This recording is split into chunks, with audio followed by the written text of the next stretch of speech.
আসসালামু আলাইকুম রহমতুল্লাহ বারকাতুহ। বিসমিল্লাহির রহমানির রহিম। আলহামদুলিল্লাহ রব্বিল আলমিন ওসসালাতু ওয়াসসালামু আলা সাইয়্যিদিল মুরসালিন নবিয়িনা মুহাম্মদ ওয়া আলা আলিহি ওয়া সাহবিহি আজমাইন ওয়া মান তাবিআহুম বিইহসানিন ইলা ইয়াউমিদ্দিন। আম্মা বা'দ, ফাউযু বিল্লাহি মিনাশ শাইতানির রাজীম। ওয়া মা কানা লিমুমিনিন ওয়ালা মুমিনাতিন ইযা কাদাল্লাহু ওয়া রাসূলুহু আমরান আন ইয়াকুনা লাহুমুল খিয়ারাতু মিন আমরিহিম ওয়া মান ইয়াসিল্লাহা ওয়া রাসূলাহু ফাকাদ দাল্লা দালালাম মুবিনা। সম্মানিত ভাতৃমণ্ডলী, আল্লাহ পাক রব্বুল আলমিনের সমস্ত প্রশংসা যে আল্লাহ পাক কোরআন কারীম নাজিল করেছেন এবং আল্লাহ পাকের আনুগত্য যেমন ফরজ করেছেন তেমনি রাসূলুল্লাহ সাল্লাল্লাহু আলাইহি সাল্লামকে মেনে চলা, তার অনুসরণ করা আল্লাহ পাক ফরজ করেছেন। রাসূলুল্লাহ সাল্লাল্লাহু আলাইহি সাল্লামকে মানলেই আল্লাহকে মানা হয়। রাসূলুল্লাহ সাল্লাল্লাহু আলাইহি সাল্লামের হাদিস মোতাবেক যদি কেউ জীবনযাপন না করে, না চলে, তাহলে সে আল্লাহকে মানল না। এই বিষয়ের আয়াত দিয়ে আজকের তাফসীর শুরু হবে। সূরা আহজাবের আয়াত নম্বর 36। তার আগে আমাদের ভাই যিনি রেকর্ড করেন বলছিলেন যে গত সপ্তাহে যে শেষ আয়াতটা ছিল, একটা বড় আয়াত, তার শুধু সংক্ষিপ্ত তর্জমা করে দিতে। আল্লাহ পাক ইরশাদ করেছেন, ইন্নাল মুসলিমিনা ওয়াল মুসলিমাত, আয়াত নম্বর 35। নিশ্চয় মুসলিম পুরুষরা এবং মুসলিম নারীরা, ওয়াল মুমিনিনা ওয়াল মুমিনাত, আর মমিন পুরুষ মমিন নারী, ওয়াল কানিতিনা ওয়াল কানিতাত, আর অনুগত পুরুষ আর অনুগত নারী। কুনুত মানে আনুগত্য করা, তাআত, তাআত মানে হচ্ছে আনুগত্য করা। ওয়াস-সাদিকিনা ওয়াস-সাদিকাত, আর সত্যবাদী পুরুষ সত্যবাদী নারী। ওয়াস-সাবিরিনা ওয়াস-সাবিরাত, ধৈর্যশীল পুরুষ ধৈর্যশীল নারীরা। ওয়াল খাশিঈনা ওয়াল খাশিআত, আর বিনয়ী পুরুষ আর বিনয়ী নারীরা। ওয়াল মুতাসাদ্দিকিনা ওয়াল মুতাসাদ্দিকাত, এবং দানকারী সাদকাকারী পুরুষরা এবং সাদকাকারী নারীরা। ওয়াস-সায়িমিনা ওয়াস-সায়িমাত, আর রোজাদার সিয়াম পালনকারী পুরুষ এবং সিয়াম পালনকারী মহিলারা। ওয়াল হাফিজিনা ফুরুজাহুম ওয়াল হাফিজাত, আর লজ্জাস্থানের হেফাজতকারী পুরুষ আর লজ্জাস্থানের হেফাজতকারী নারীরা, রমণীরা। লজ্জাস্থানের হেফাজতকারী আল্লাহ পাক এতটুকু বলেছেন, তাহলে এতে কোনো রাস্তা নেই নাকি? লজ্জাস্থানের হেফাজতকারী হতে হবে একবারে সব ক্ষেত্রেই? হ্যাঁ, এই আয়াতে সংক্ষেপে আছে। এই আয়াতে যদি বাহ্যিক অর্থ নেওয়া যায় তাহলে বোঝা যাচ্ছে যে পুরুষ হোক আর নারী হোক লজ্জাস্থানের হেফাজত করতে হবে। হালালেও না হারামও না, কোনো রাস্তাই নেই। লজ্জাস্থানের ব্যবহারের, প্রয়োগের বা যৌন চাহিদা নিবৃত্ত করার কোনো রাস্তাই নেই, তাই না? আল্লাহ বলছেন ওয়াল হাফিজিনা ওয়াল হাফিজাত, ওয়াল হাফিজিনা ফুরুজাহুম ওয়াল হাফিজাত, যারা লজ্জাস্থানের হেফাজত করে পুরুষ আর যেসব মহিলারা লজ্জাস্থানের হেফাজত করে। ওয়াযাকিরিনা আল্লাহা কাসীরা ওয়াযাকিরাত, আর আল্লাহ পাককে যেসব পুরুষরা বেশি বেশি স্মরণ করে আর যেসব মহিলারা বেশি বেশি স্মরণ করে। আ'আদ্দাল্লাহু লাহুম মাগফিরাহ, আল্লাহ পাক তাদের জন্য মার্জনা প্রস্তুত করে রেখেছেন, ক্ষমা। ওয়া আজরান আযীমা, এবং মহা পুরস্কার, বিশাল পুরস্কার। আল্লাহ পাক রব্বুল আলামিন বিশাল প্রতিদান তৈরি করে রেখেছেন। আল্লাহ পাক জান্নাত তৈরি করে রেখেছেন। তাহলে কি বাকিগুলো তো বোঝা যাচ্ছে, শুধু লজ্জাস্থানের হেফাজতের বিষয়টি। এখানে কোনো রাস্তা আছে না নেই? কি রাস্তা আছে? স্ত্রী এবং শরীয়ত সম্মত দাসী, শুধু আজকালকার বাংলা ভাষার দাসী নয়, হ্যাঁ, বরং শরীয়ত সম্মত দাসী, যে দাসীকে আল্লাহ পাক হালাল করেছেন। একটি আয়াত আর এক আয়াতে তাফসীর করে, অন্য আয়াতে রয়েছে, একাধিক আয়াত রয়েছে, তবে একটি আয়াত শুধু উল্লেখ করি। সূরা মুমিনুনের প্রথম দিকে আছে, হ্যাঁ, ওয়াল্লাযীনা হুম লিফুরুজিহিম হাফিজুন, হ্যাঁ, আর ওইসব লোকেরা হচ্ছে কারা?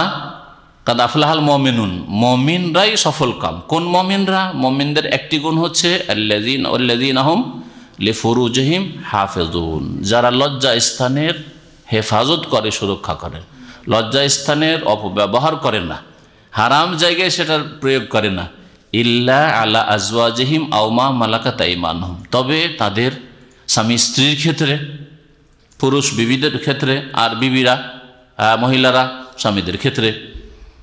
আও মা মালাকাত আইমানুহুম, অথবা পুরুষদের ক্ষেত্রে এটা বলবেন, যেসব পুরুষরা যেসব দাসীর মালিক হয়েছে। আও মা মালাকাত আইমানুহুমের শাব্দিক অর্থ হচ্ছে যে তাদের ডান হাত আইমানুহুম, তাদের ডান হাতগুলি যেসব নারীর মালিক হয়েছে। এই জন্য দাসীকে, বাঁদিকে আরবি ভাষায় মিল্কুল ইয়ামিন বলা হয়। মিল্ক মানে মালিকানা, ইয়ামিন মানে ডান হাত। ডান হাত মালিক হয়েছে, ডান হাতে বাম হাতের চাইতে বেশি শক্তি আছে, এই জন্য আল্লাহ ডান হাতের কথা উল্লেখ করেছেন। তার মানে তোমার অধীনে এসেছে শরীয়ত সম্মতভাবে। শরীয়ত সম্মত হচ্ছে নিজে আল্লাহর রাস্তায় কুরবানি করেছেন, ঝুঁকি নিয়েছেন, জিহাদ ফি সাবিলিল্লাহ গিয়েছেন। জিহাদ ফি সাবিলিল্লাহ রাস্তা খোলা থাকলে সুযোগ সুবিধা থাকলে শরীয়ত সম্মত, যেমন ছিল নবী সাল্লাল্লাহু আলাইহি ওয়াসাল্লামের জামানায়, সাহাবায়ে কেরামদের জামানায়, খোলাফায়ে রাশিদিনের জামানায়, বানু উমাইয়ার জামানায়, বানু আব্বাসীদের জামানায়। আল্লাহ পাক যেন ওইরকম জামানা ফিরিয়ে নিয়ে আসেন। এটা রহিত হয়ে যায়নি, কিন্তু কখনো এরকম ভাববেন না যে এই বিধান ইসলাম থেকে রহিত হয়ে গেছে। তবে তার কিছু শর্ত আছে, যখন ওই সব পাওয়া যাবে তখন আবার ওইরকম হবে। তো জিহাদ ফি সাবিলিল্লাহ গেলেন, তারপরে আল্লাহ পাক হায়াতে রেখেছেন, ফিরে আসলেন কামিয়াব হয়ে, জয়ী হয়ে ফিরে আসলেন। মালিক যিনি রয়েছেন আমিরুল মোমিনিন, খলিফাতুল মুসলিমিন, তিনি সব কিছুর মালিক। যা গানিমাতের ধন সম্পদ পাওয়া গেছে, দাস দাসী পাওয়া গেছে, বন্দি করে যাদের নিয়ে আসা হয়েছে, তাদেরকে ভাগ বন্টন করে দেবেন মুজাহিদিনদের মাঝে, যোদ্ধাদের মাঝে, যারা জিহাদ ফি সাবিলিল্লাহ অংশ নিয়েছেন। এটা হচ্ছে লিগ্যাল দাস দাসী করার শরীয়ত সম্মত তরিকা। আপনি জিহাদ ফি সাবিলিল্লাহ যেতে পারেননি হয়তো, মা এরকম নাই, কিন্তু যারা জিহাদ ফি সাবিলিল্লাহ থেকে পেয়েছে ওদের কাছ থেকে আপনি নিজের পয়সা দিয়ে, হালাল পয়সা দিয়ে কিনে নিলেন, তাহলেও আপনার জন্য সেই দাসী হালাল। আপনি একজন পুরুষ মানুষ, আপনার জন্য সেই দাসী হালাল। বুঝতে পেরেছেন? তাহলে এই দুটো তরিকা। আর কোনো স্বাধীন মানুষকে কিডন্যাপ করে নিয়ে চলে গেল, স্বাধীন মহিলাকে, আর তারপর দাসী বানিয়ে নিল, অথবা জবরদস্তি করে নিয়ে চলে গেল, যেমন এক যুগে আমেরিকানরা লাখ লাখ আফ্রিকান কালোদেরকে জবরদস্তি ধরে নিয়ে চলে গেছে, নারী পুরুষকে, আর তাদেরকে দাস দাসীতে পরিণত করেছে, যে নিগ্রোরা এখন আমেরিকায় বসবাস করে। না, এই ইসলামে এই রাস্তা নেই। আল্লাহ পাক লানত করেছেন, নবী সাল্লাল্লাহু আলাইহি ওয়াসাল্লাম হাদিসে লান আল্লাহু মান আব্বাদা মুহাররারান, আল্লাহ পাকের লানত অভিসম্পাত রয়েছে ওই ব্যক্তির ওপর যেই ব্যক্তি কোনো স্বাধীন মানুষকে জবরদস্তি করে গোলাম বানিয়ে নেয়, দাসী বানিয়ে নেয়। বুঝলেন? তাহলে লজ্জা স্থানের হেফাজতের ক্ষেত্রে হারাম থেকে হেফাজত করতে হবে। হালাল দুটো রাস্তা আছে, আজকাল দ্বিতীয় রাস্তা নেই, বাস্তবে বন্ধ আছে, বাস্তবে বন্ধ আছে। সুতরাং কেউ বলে যে না, আমি অনেক পয়সার মালিক, আর অমুক দেশ বিদেশে গিয়েছিলাম, সেখান থেকে দাসী কিনে নিয়ে খরিদ করে নিয়ে এসেছি, বিবি তো 4টার বেশি জায়েজ নাই, আর আমার ইচ্ছা হচ্ছে আরও বেশি, কারণ দাসীর ক্ষেত্রে সংখ্যার কোনো ইয়ে নেই, লিমিটেশন নেই যে এত সংখ্যায় হইতে হবে, আরও আমার প্রয়োজন, সুতরাং 4টা স্ত্রী আর তারপরে বাকিগুলো দাসী। না, এই রাস্তা খোলা নেই, এই রাস্তা খোলা নেই বাস্তবে।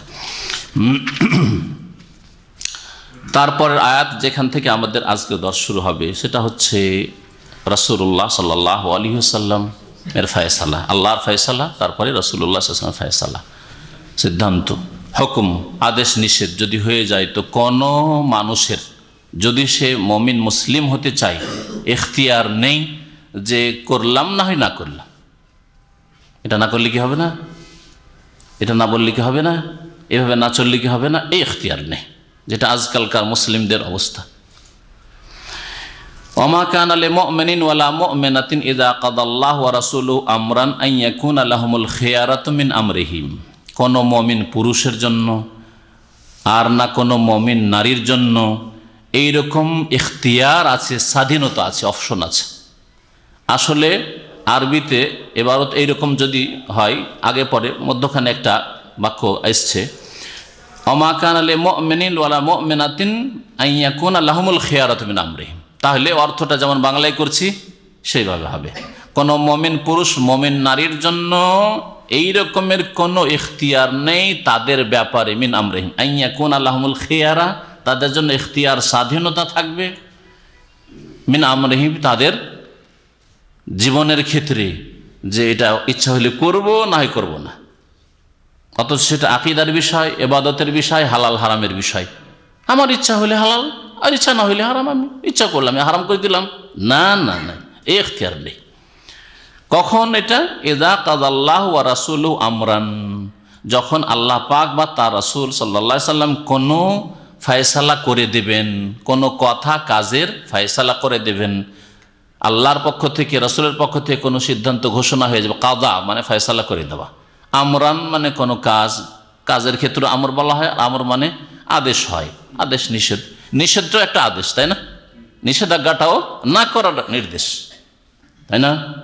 এই জন্য তার আমরের মধ্যে ওটাও শামিল। আল্লাহ বা তার রাসূল যদি আদেশ করেন, সেই ক্ষেত্রে আপনার ইখতিয়ার নেই যে ইচ্ছা হলে করলাম না করলাম না। 5 ওয়াক্ত নামাজ 4 ওয়াক্ত পড়লাম, পারি না, 5 ওয়াক্ত 4 পড়লাম, এই কোন ইখতিয়ার নেই। রাসূলুল্লাহ সাল্লাল্লাহু আলাইহি সাল্লাম ফয়সালা করেছেন, আর আপনি বললেন যে এটা না করলে কি হবে না? রাসূলুল্লাহ সাল্লাল্লাহু আলাইহি সাল্লাম নামাজ পড়েছেন, এভাবে বলছে এটা না করলে কি হবে না? সূরা ফাতিহা না পড়লে কি হবে না? হ্যাঁ, অমুকটা না পড়লে কি হবে না? দরুদ না পড়লে কি হবে না? ইত্যাদি। না, যে কোনো ক্ষেত্রে হোক না, মহিলারা পর্দা না করলে কি হবে না? সবটাই তো করছি, পর্দাটাই করতে পারছি না, চলবে না, কোনো ইখতিয়ার নেই। কোনো নিষেধাজ্ঞার ক্ষেত্রেও আল্লাহ নিষেধ করেছেন, তার রাসূল নিষেধ করেছেন, নিষেধ। আপনার কোনো ইখতিয়ার না, আমার কোনো ইখতিয়ার নেই। নিজে থেকে আইন তৈরি করব অথচ কোরআন হাদিসে সে আইন বিধান নেই, এটা চলবে না। মুসলিম জাতির আইন ল তৈরি করা আছে, তাদের কাজ হচ্ছে শুধু তার বাস্তবায়ন করা। বা সংসদ সদস্য থাকবে, আর তারা পাশ করবে, তাহলে ইসলাম পাশ হবে, না হলে ইসলাম পাশ নাই। তারা যদি পাশ করে চোরের হাত কাটা, তাহলে হাত কাটা হবে, না হলে হবে না। এই ইখতিয়ার কোনো মুসলিমের নেই। হস্তক্ষেপ আল্লাহ পাকের বিধানের উপর। মদ আল্লাহ পাক হারাম করেছেন, সুতরাং সংসদে পাশ করেছে, মদের লাইসেন্স দেওয়া যাবে, হ্যাঁ, বেশ্যাবৃত্তির লাইসেন্স দেওয়া যাবে, এইরকম কোনো ইখতিয়ার নেই। সিনেমা হল দেশে খোলা যাবে, এইরকম কোনো ইখতিয়ার নেই, কোনো ইখতিয়ার নেই মানুষের। মানুষকে আল্লাহ পাক ইখতিয়ার দেননি, স্বাধীনতা দেননি। এরকম আল্লাহ পাকের আদেশ হয়েছে, নিষেধ হয়েছে, রাসূলের আদেশ হয়েছে, নির্দেশ হয়েছে, নিষেধ হয়েছে, তার বাস্তবায়ন করতে হবে। এর বিপরীত কেউ যদি করে, আল্লাহ বলছেন ওমাইয়া আসিল্লাহ ওয়া রাসূলাহু, আর যেই ব্যক্তি আল্লাহ বা তার রাসূলের, আল্লাহ এবং তার রাসূলের নাফরমানি করবে, বিরুদ্ধাচরণ করবে, ফাকাদ দাল্লা দালালাম মুবিনা, সেই ব্যক্তি, সেই লোকেরা স্পষ্ট গুমরাহিতে, স্পষ্ট ভ্রষ্টতায় গুমরাহ হয়ে চলে গেল। দলালান, গুমরাহ হয়ে গেল। আল্লাহ এতটা বললে চলতো, দলালান মুবিনা, স্পষ্ট গুমরাহ, যাতে কোনো রকমের সন্দেহ নেই যে সে জান্নাতের রাস্তা হারালো, জাহান্নামী, সে জাহান্নামের রাস্তায় রয়েছে। দলালাম মুবিনা, স্পষ্ট সে পথ হারা, স্পষ্ট গুমরাহিতে সে গুমরাহ হয়ে রয়েছে। তারপরে যে বিষয়টি আছে সেটি হচ্ছে নবী করিম সাল্লাল্লাহু আলাইহি সাল্লামের বিবাহ যায়েনব রাদিয়াল্লাহু তাআলা আনহার সাথে যায়েদ রাদিয়াল্লাহু তাআলা আনহর তালাক দেওয়ার পরে। যায়েদ রাদিয়াল্লাহু তাআলা আনহু নবী করিম সাল্লাল্লাহু আলাইহি সাল্লামের কে ছিলেন? প্রথম গোলাম দাস হিসাবে এসেছিলেন, তারপর নবী সাল্লাল্লাহু আলাইহি সাল্লাম তাকে স্বাধীন করে দিয়ে, হ্যাঁ, জাহিলিয়াতের যুগে, ইসলামের পূর্বে, নবুয়ত প্রাপ্তির আগে কি করেছিলেন? খাদিজা রাদিয়াল্লাহু তাআলা আনহা রাসূলের বড় স্ত্রীর গোলাম ছিল যায়েদ, তাকে স্বাধীন করে দিয়ে পোষ্যপুত্র, পালক পুত্র বানিয়েছিলেন। ইসলামে পালক পুত্রর কোনো অস্তিত্ব নেই, বিধান নেই যে লালন পালন শুরু করলেন সেই জন্য আপনার স্ত্রীর জন্য সে ছেলে হয়ে গেল আর পর্দা থাকলো না, এই বিধানও নেই। পুত্রের সাথে সম্পর্কিত যেসব বিধিবিধান আছে এর কোনো অস্তিত্ব ইসলামে নেই। একটা বিধান বললাম এটা, হ্যাঁ, যে আপনার বিবির জন্য পর্দা উঠে গেল, এটা ছেলে আমাদের ছোট থেকে মানুষ করেছি, না, সাবালক হয়েছে, পর্দা ফরজ। একমাত্র রাস্তা আছে, যদি হ্যাঁ ওই নাবালক অবস্থায় যদি স্তন্য দান করে দিতে পারতো, দুধ খাইয়ে দিতে পারতো আপনার স্ত্রী অথবা আপনার স্ত্রীর বোন ইত্যাদি, যাতে মা বা খালা কিছু হয়ে যেত, সেটা আলাদা কথা। আর একটা বিধান যে পোষ্যপুত্র ধন সম্পদের ওয়ারিস হতে পারবে না। যদি ওসিয়ত করে যে কোনো মানুষকে, যে কোনো প্রতিষ্ঠানে যেমন দান করতে পারে, হ্যাঁ, মৃত্যুর পূর্ব মুহূর্তে যদি ওসিয়ত করে তাহলে 1/3, ম্যাক্সিমাম 1/3 অংশের ওসিয়ত করতে পারে। কারোর কাছে 3 লাখ টাকা আছে, 1 লাখ টাকা পর্যন্ত ওসিয়ত করতে পারে নিজের ওয়ারিস ছাড়া অন্যদের জন্য। আর ওয়ারিসের জন্য কোনো ওসিয়ত নাই যে ওয়ারিস আছে, 2টো ছেলে আছে, 1 টাকা বেশি করে দিয়ে দিও, না, এটাও নেই। তারা যতটা ভাগ পাবে শরীয়তে ততটাই পাবে। ওয়ারিসদের জন্য আল্লাহ পাক ভাগ করে দিয়েছেন যারা উত্তরাধিকারী।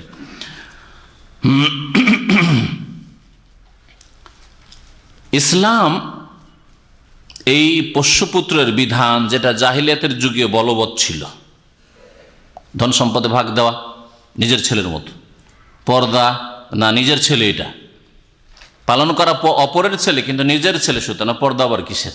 হ্যাঁ, নিজের ছেলে তো। তারপরে ওই ছেলে যখন ছেলে হলো, তাহলে ওই ছেলের স্ত্রী, হ্যাঁ, এদের বউ, সুতরাং পুত্রবধূ হারাম।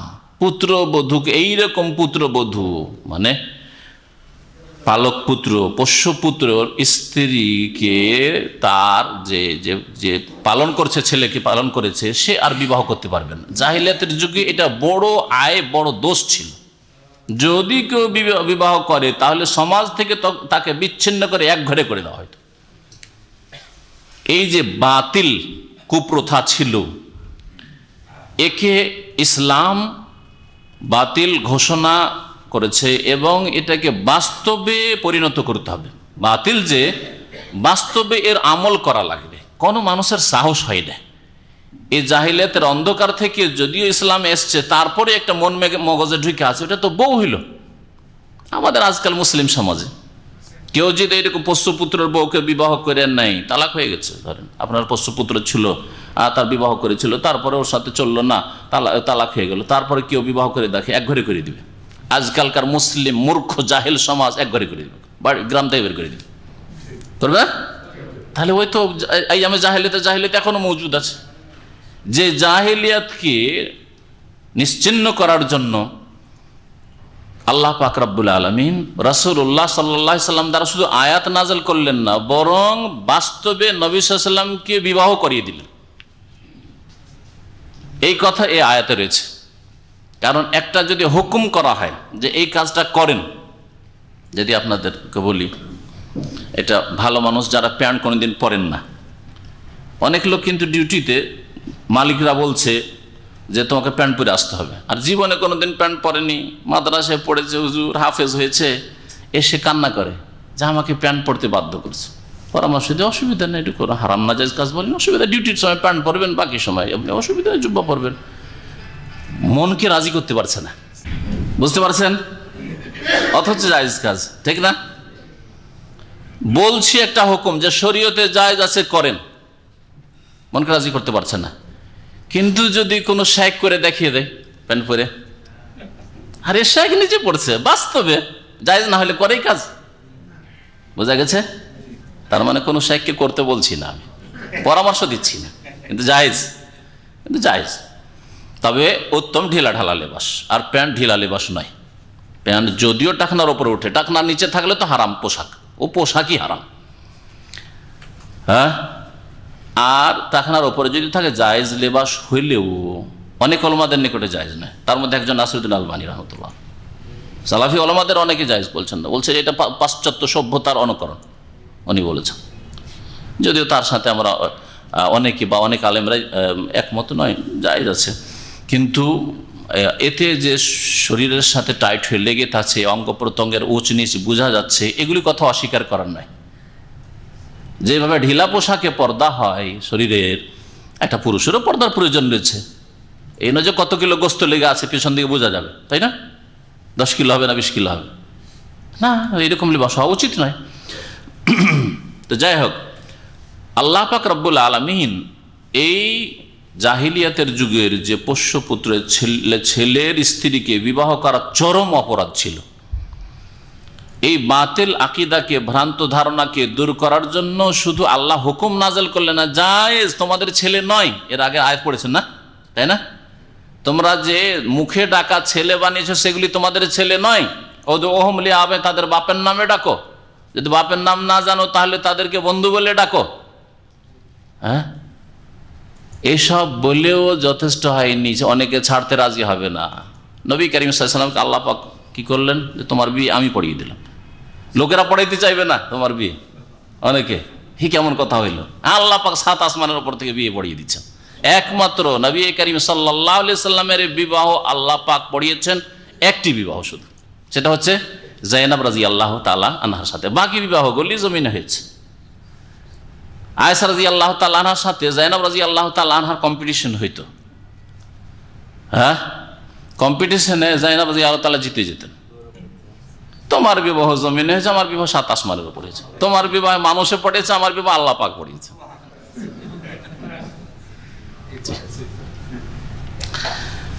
আল্লাহ পাক তাই বলছেন, ওয়াইজ তাকুলু লিল্লাযী আনআমাল্লাহু আলাইহি ওয়া আনআমতা আলাইহি আমসিক আলাইকা যাওজাকা। এখানে আরো অনেক কথা আছে, এত বেশি কথা আছে, তাড়াতাড়ি শেষ করার চেষ্টা করছি, কিন্তু না, তাড়াতাড়ি করলে আবার অনেক কথা অস্পষ্ট থেকে যাবে। আরেকটা কথা বলি, সেটা হচ্ছে যে যায়েদ রাদিয়াল্লাহু তাআলা আনহু যদিও সম্ভ্রান্ত ঘরেরই ছিলেন কোথাকার, কিন্তু তাকে জবরদস্তি করে ধরে কাফেররা তাকে গোলাম বানিয়ে বিক্রি করে দিয়েছিল বাজারে। আর এইভাবে গোলাম হয়ে যায়। যেমন বেলাল রাদিয়াল্লাহু, কে, সালমান ফারসি রাদিয়াল্লাহু তাআলা এইভাবে কয়েক গোলামি করেছেন, বিশ্বাসঘাতকতা করে বিক্রি করে দিয়েছে বাজারে। যায়েদ বিন হারেসা গোলাম, হ্যাঁ গোলাম, সবাই জানে যে এটা গোলাম ছিল, যদিও নবী সাল্লাল্লাহু আলাইহি ওয়াসাল্লাম একে স্বাধীন করে দিয়েছেন। স্বাধীন হইলে এখন এই গোলাম ছিল, গোলামের দাগ এখনো তার উপর আছে, লেগে আছে। আর জাইনাব রাদিয়াল্লাহু তাআলা আনহা নবী করিম সাল্লাল্লাহু আলাইহি সাল্লামের, হ্যাঁ কে বলতে পারেন না, ফুফাতো বোন, ফুফুর মেয়ে, সম্ভ্রান্ত ঘরের সম্ভ্রান্ত পরিবারের কোন মেয়ের যদি সাধারণ একটা ছেলের সাথে বা শিক্ষাগত যোগ্যতায় পার্থক্যতায় একটা মাধ্যমিক পাস আর এমএ পাসকে বিয়ে করে বসে আছে, একজন হুজুর আর মাস্টার ডিগ্রি বিয়ে করে বসে আছে, এরকম ঘটনা ঘটেছে, রাখতেই পারেনি, তালাক হয়ে গেছে। ও রাত 12টা একটা পর্যন্ত ঘোরাঘুরি করবে। আর এই হুজুর বলছে, ভাই তুমি একটা আলেমের স্ত্রী, তুমি বাড়িতে থাকো। এই জন্য আলেমদেরকে বলো, আল্লাহর রাস্তে দুনিয়ামুখী হয়ে না। আরে আলেম হয়েছেন, ওই আপনার আওতাতে থাকেন, আপনার নিজের খোল থেকে লেবাস পোশাক থেকে বেরিয়ে গিয়ে আমি একেবারে ডাক্তার আর ইঞ্জিনিয়ার আর আপনার মাস্টার্স ডিগ্রি করা কোনো মহিলাকে বিয়ে করব, কখনো না, এরকম কাজ করবেন না, কখনো শান্তি পাবেন না। শুধু আলেমদেরকে বলবো না, আপনাদেরকে বলবো যে আপনি নিজের জান চাইতে বেশি আপনার মান দেখাতে যায় না। হ্যাঁ, মাধ্যমিক পাস আর বিয়ে করছেন, বিয়ে পাস। অনেকে বলে যে আমার স্ত্রী এখন এতে পড়ছে, অনার্সে পড়াশোনা করে। আপনার পড়াশোনা কতটা? বলছে আমি তো পড়াশোনা করতে পারিনি। সে কথাটা বলছে মাধ্যমিক পাস। আশ্চর্য কথা। এতে অনেক সময় অ্যাডজাস্ট হয় না। যদিও শরীয়তে আসল কফু হচ্ছে, মানে সমতা হচ্ছে ইমান ইসলামের, নামাজি যথেষ্ট। আপনি পর্দা পছন্দ করেন, আপনার স্ত্রী পর্দা পছন্দ, আপনি দাড়ি পছন্দ করেন, আপনার স্ত্রীর পরিবার দাড়ি পছন্দ করে, কফু যথেষ্ট। কিন্তু এই জিনিসগুলো দুনিয়ার দিকগুলো খেয়াল রাখলে এতে অ্যাডজাস্ট বেশি হয়, তারপরে মিল মহাব্বত হয়, এতে কোনো দিন বিচ্ছিন্নতা আর ফাটল এইরকম হয় না যে ফাটল ধরে যাবে, এরকম সাধারণত হয় না। কারণ যদি আপনার চাইতে বেশি অ্যাডভান্স হয় আপনার স্ত্রী, তাহলে অহংকার দেখাবে, গরম মেজাজ হবে, যেটা আপনি বরদাস্ত করতে পারবেন না, তখন হয়তো জুলুম অত্যাচার করবেন, ইত্যাদি হইতে পারে। তো যখন দেখলেন যায়েদ রাদিয়াল্লাহু তাআলা আনহুকে, জাইনাবকে রাখা যাবে না, এর সাথে মিল হয় না, মাঝে মাঝে মনোমালিন্য হয়ে যায়, মাঝে মাঝে এসে বলেন, ইয়া রাসূলুল্লাহ আমি জাইনাবকে তালাক দিয়ে দেব। নবী করিম সাল্লাল্লাহু আলাইহি সাল্লাম বিবাহ দিয়েছিলেন যে জাতপাতের কোনো পার্থক্য নেই, এটা বাস্তবে দেখানোর জন্য যে দেখো গোলাম যায়েদ, তারপরে কুরাইশ বংশের মেয়ে জাইনাবের সাথে আমি বিবাহ দিলাম। এই দিয়ে জাতপাতের পার্থক্য, এই যে সৈয়দ, এরা চৌধুরী, এরা খান, এরা অমুক তমুক, আমাদের দেশ আছে না, ওইসব ইসলামে কোনো অস্তিত্ব নেই। যদিও কিছু ফাকিহরা লিখেছেন, যারা চলে গেছে দুনিয়াতে, আল্লাহ মাফ করে, ইসলামে এগুলো নাই, তারা দুনিয়ার দিকে খেয়াল করে লিখেছেন। এমনকি ফিকার কেতাব আছে যে একজন জোলহা তাঁতির জন্য একজন সৈয়দ খান আর না, কফু না, এগুলো কথা ইসলামে নেই আসলে। আল কফু হচ্ছে ফিদ্দিন, মোত্তাকি ঠিক আছে, একদিকে মোত্তাকি নামাজি আর একদিকে বেনামাজি না, এদিকে একদিকে পেটুক হারাম রুজি রোজগার শ্বশুর বাড়িতে, আর আপনি হালাল হারাম এক একটা করে চিন্তা করেন, কখনো এরকম বিবাহ করবেন না। তো নবী করিম সাল্লাল্লাহু আলাইহি ওয়াসাল্লাম যাতে করে জাতপাতের পার্থক্য না থাকে, গোলাম থেকে স্বাধীন হয়েছে তারপরে গোলামি দাগ থেকে গেল না, এ তো নেগলেক্টেড সমাজে তুচ্ছ, এরকম কিছু না থাকে, মুসলিম সমান, ইন্না আকরামাকুম ইনদাল্লাহি আতকাকুম, তোমাদের মধ্যে সম্মানিত ওই ব্যক্তি যেই ব্যক্তি যত বেশি আল্লাহকে ভয় করে, মুত্তাকি পরেজগার। এইটার বাস্তবায়নের জন্য যায়েদ রাদিয়াল্লাহু তাআলা গোলাম থেকে আজাদ স্বাধীন তার বিবাহ দিলেন যায়েনাব রাদিয়াল্লাহু তাআলা আনহার সাথে। কিন্তু টিকলো না, বারবার এসে বলছেন ইয়া রাসূলুল্লাহ, রাখা যাবে না, আমি আমার স্ত্রীকে তালাক দিতে চাই, তালাক দিয়ে দিব, আপনার কি পরামর্শ? নবী করিম সাল্লাল্লাহু আলাইহি সাল্লামের উপর আয়াত নাযিল হয়ে গেছে, ভবিষ্যৎবাণী। নবী জানেন কিন্তু যে এই যায়েদ বিয়ে করেছে কিন্তু যায়েনাবকে রাখতে পারবে না। আল্লাহ গায়েব জানিয়ে দিয়েছেন এই বিষয়টা। আল্লাহ যতটা গায়েব নবীকে জানিয়েছেন সেগুলি জানেন, সব গায়েব জানেন না। কেউ যদি বলে নবীর কাছে চাবি ছিল সব গায়েব জানার, তাহলে সে শিরকি আকীদা রাখলো, কুফরি আকীদা রাখলো। আসমান জমিনের সবকিছু গায়েব জানার ক্ষমতা আল্লাহ পাক ছাড়া কারণে, একমাত্র আল্লাহ পাক গায়েব জানেন, হ্যাঁ, আলেমুল গায়েব তিনি। কিন্তু মাঝে মধ্যে নবী সাল্লাল্লাহু আলাইহি সাল্লামকে ভবিষ্যৎবাণী করে অথবা চোখের আড়ালের কোনো কিছু সম্পর্কে আল্লাহ পাক জানিয়ে দিয়েছেন এ বিবাহ লাস্টিং করবে না, এ বিবাহ শেষ হয়ে যাবে, তালাক হয়ে যাবে যায়েদ থেকে, তারপরে তোমার সাথে আমি এই যায়েনাবের বিবাহ দেব। আল্লাহ জানিয়ে দিয়েছেন। নবী সাল্লাল্লাহু আলাইহি ওয়াসাল্লাম জানছেন, ঘটনা জানছেন না? জানছেন না, কারণ আল্লাহ জানিয়ে দিয়েছেন। আর এইদিকে যায়েদ জিজ্ঞাসা করার জন্য আসছে, পরামর্শ করার জন্য, ইয়া রাসূলুল্লাহ, যায়েনাবের সাথে চলছে না, বাড়িতে গেলে মনোমালিন্য হয়, ঝগড়া হয়, তর্ক হয়, আমি তালাক দিয়ে দেব। নবী সাল্লাল্লাহু আলাইহি ওয়াসাল্লাম বলছেন, যেটা পরামর্শ সাধারণত একজন ভালো মানুষ দেই হিতাকাঙ্ক্ষী হয়ে সেই পরামর্শ দিয়েছেন। গায়েব জানছেন বলে ছেড়ে দাও না, এর থেকে বোঝা যায় যে আপনার কাছে কেউ যদি পরামর্শ চায় তো জড়াবার চেষ্টা করবেন, ফাটল ধরাবার চেষ্টা করবেন না। নবী করিম সাল্লাল্লাহু আলাইহি ওয়াসাল্লাম জানছেন যে টিকবে না, তারপরে বলছেন আমসিক আলাইকা যাওজাক, তোমার স্ত্রী রাখো তোমার কাছে, ছাড়িও না। জানছেন যে রাখতে পারবে না, তারপরে ছাড়িও না, রাখো রাখো, তুমি ধৈর্য ধরো, সেও ধৈর্য ধরবে, অ্যাডজাস্ট করার চেষ্টা করো, মিলেমিশে থাকো, একটু বরদাস্ত করো, ইত্যাদি পরামর্শ দিচ্ছেন রাসূলুল্লাহ সাল্লাল্লাহু আলাইহি ওয়াসাল্লাম। যাই হোক, শেষ পর্যন্ত তালাকের আল্লাহ পাক রব্বুল আলামিন ওই বিষয়গুলি এই আয়াতে উল্লেখ করেছেন। যেহেতু আল্লাহ পাক জানিয়ে দিয়েছেন, নবী সাল্লাল্লাহু আলাইহি ওয়াসাল্লামের মনেও ছিল যে যায়েদ তালাক দিয়ে দিলে আমি বিয়ে করব, এটাও মনে ছিল, এটা মনে থাকা কোনো দোষের বিষয় নয়। কিন্তু যেহেতু সমাজের লোক পোষ্যপুত্রর বউকে পুত্রবধূ মনে করে, নিজের পুত্রবধূর মতো, সুতরাং পুত্রবধূ বিবাহ করা জাহেলিয়াতে মুশরিকরাও চরম অপরাধ মনে করত।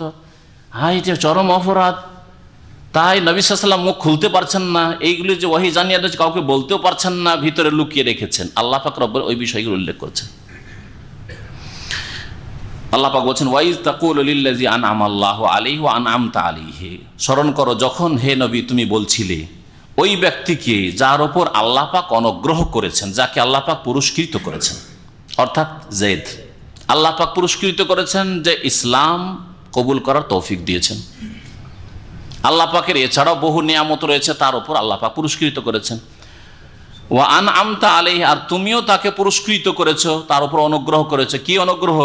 যেটা সে গোলাম ছিল, তোমার স্ত্রী খাদিজা এসে গোলাম দিল, তুমি তাকে স্বাধীন করে দিলে, এটা হচ্ছে তার উপর তোমার অনুগ্রহ, দয়া করলে। তখন কি বলছিলে? আমসিক আলাইকা যাওজাকা, যখন পরামর্শ করার জন্য আসছিলেন যায়েদ রাদিয়াল্লাহু তাআলা, ইয়া রাসূলুল্লাহ কি করব, তালাক দিয়ে দিও, রাখা যাবে না, এর সাথে আমার চলছে না মোটি। নবী সাল্লাল্লাহু আলাইহি ওয়াসাল্লাম তখন বলতেন, আমসিক আলাইকা যাওজাকা, তোমার স্ত্রীকে তুমি রাখো, তোমার বন্ধনেই রাখো। আমসাকা ইউসাকা মানে থেমে রাখা, তুমি তোমার কাছে রাখো। ওয়াত্তাকিল্লাহ, এবং তুমি বলছিলে আল্লাহকে ভয় করো। দেখো, আল্লাহকে তুমি ভয় করো, সেও ভয় করুক, হইতে পারে তালাক দিলে জুলুম হবে, তুমি তালাক দিও না, এরকম তুমি উপদেশ দিচ্ছিলে। ওয়া তুখফি ফি নাফসিকা মাল্লাহু মুবদিহ, আর তুমি মনের মধ্যে গোপন রাখছিলে, লুকিয়ে রাখছিলে যা আল্লাহ পাক প্রকাশ করবেন, যা আল্লাহ পাক প্রকাশ করবেন। ইসিম ফাইল মুবদি, আবদা ইউবদি থেকে মুবদি, মুবদি হে। ওয়া তুখফি ফি নাফসিকা, মনের মধ্যে তুমি গোপনে রেখেছিলে, কারণ ওহির মাধ্যমে ভবিষ্যৎবাণী জানা ছিল যে যায়েদ রাখতে পারবেন না, যায়েদের স্ত্রী তালাক হবে, তখন তোমার সাথে আমি এর বিবাহ পড়িয়ে দেব। আর এই যে বাতিল আকীদা আছে যে পোষ্যপুত্রর স্ত্রীকে বিবাহ করা যাবে না, এটা যেন বাস্তবে জায়েজ করা হয়। এক হচ্ছে শরীয়তের আয়াত নাযিল করে বা রাসূলের হাদিসের হুকুম দিয়ে জায়েজ করা, আর একটা হচ্ছে বাস্তবে নবী সাল্লাল্লাহু আলাইহি ওয়াসাল্লাম খুদ করেছেন। এর একটা প্রতিক্রিয়া আলাদা হবে, কারো কোনো রকমের দ্বিধাদ্বন্দ্ব থাকবে না, কি জানি করবে কি করবে না, যদিও জায়েজ তবু না করলে ভালো। হ্যাঁ, এরকম ভাবতে পারে, আরে নবী কয়েছে না করলে ভালো, আবার কিসের, তো বউ নয় আপনার, আজনবী মহিলা, আপনার জন্য আপনার সামনে পর্দা করা ফরজ। অতফিফি নাফসিকা, তুমি মনের মধ্যে লুকিয়ে রাখছিলে যা মাল্লাহ মা যা মা মসুলা, যা আল্লাহ পাক প্রকাশ করতে চান, মুবদি। ওয়াতাখশান নাস, আর লোকজনকে ভয় করছিলে, লোকে কি বলবে যদি আমি বিয়ে করি, কি বলবে লোকে, আর এই কথা যদি প্রকাশ করি যে আল্লাহ এই করতে যাচ্ছেন, তাই বা মানুষে কি মনে করবে। ওয়াতাখশান নাস ওয়াল্লাহু আহাক্কু আন তাখশা, অথচ আল্লাহ পাক বেশি হক রাখেন, অধিকার রাখেন যে তাকে তুমি ভয় করবে। এই ভয়টা শিরকি ভয় নেয়, চক্ষু লজ্জা, এটা হচ্ছে চক্ষু লজ্জা, যে আমরা অনেকেই চক্ষু লজ্জা করি, তাই না? মানুষের ভয়ে কি আমরা প্যান্ট শার্ট পরি না, তাই না? মানুষের ভয়ে কি আমরা খালি মাথায় চলি না, কিন্তু লজ্জা।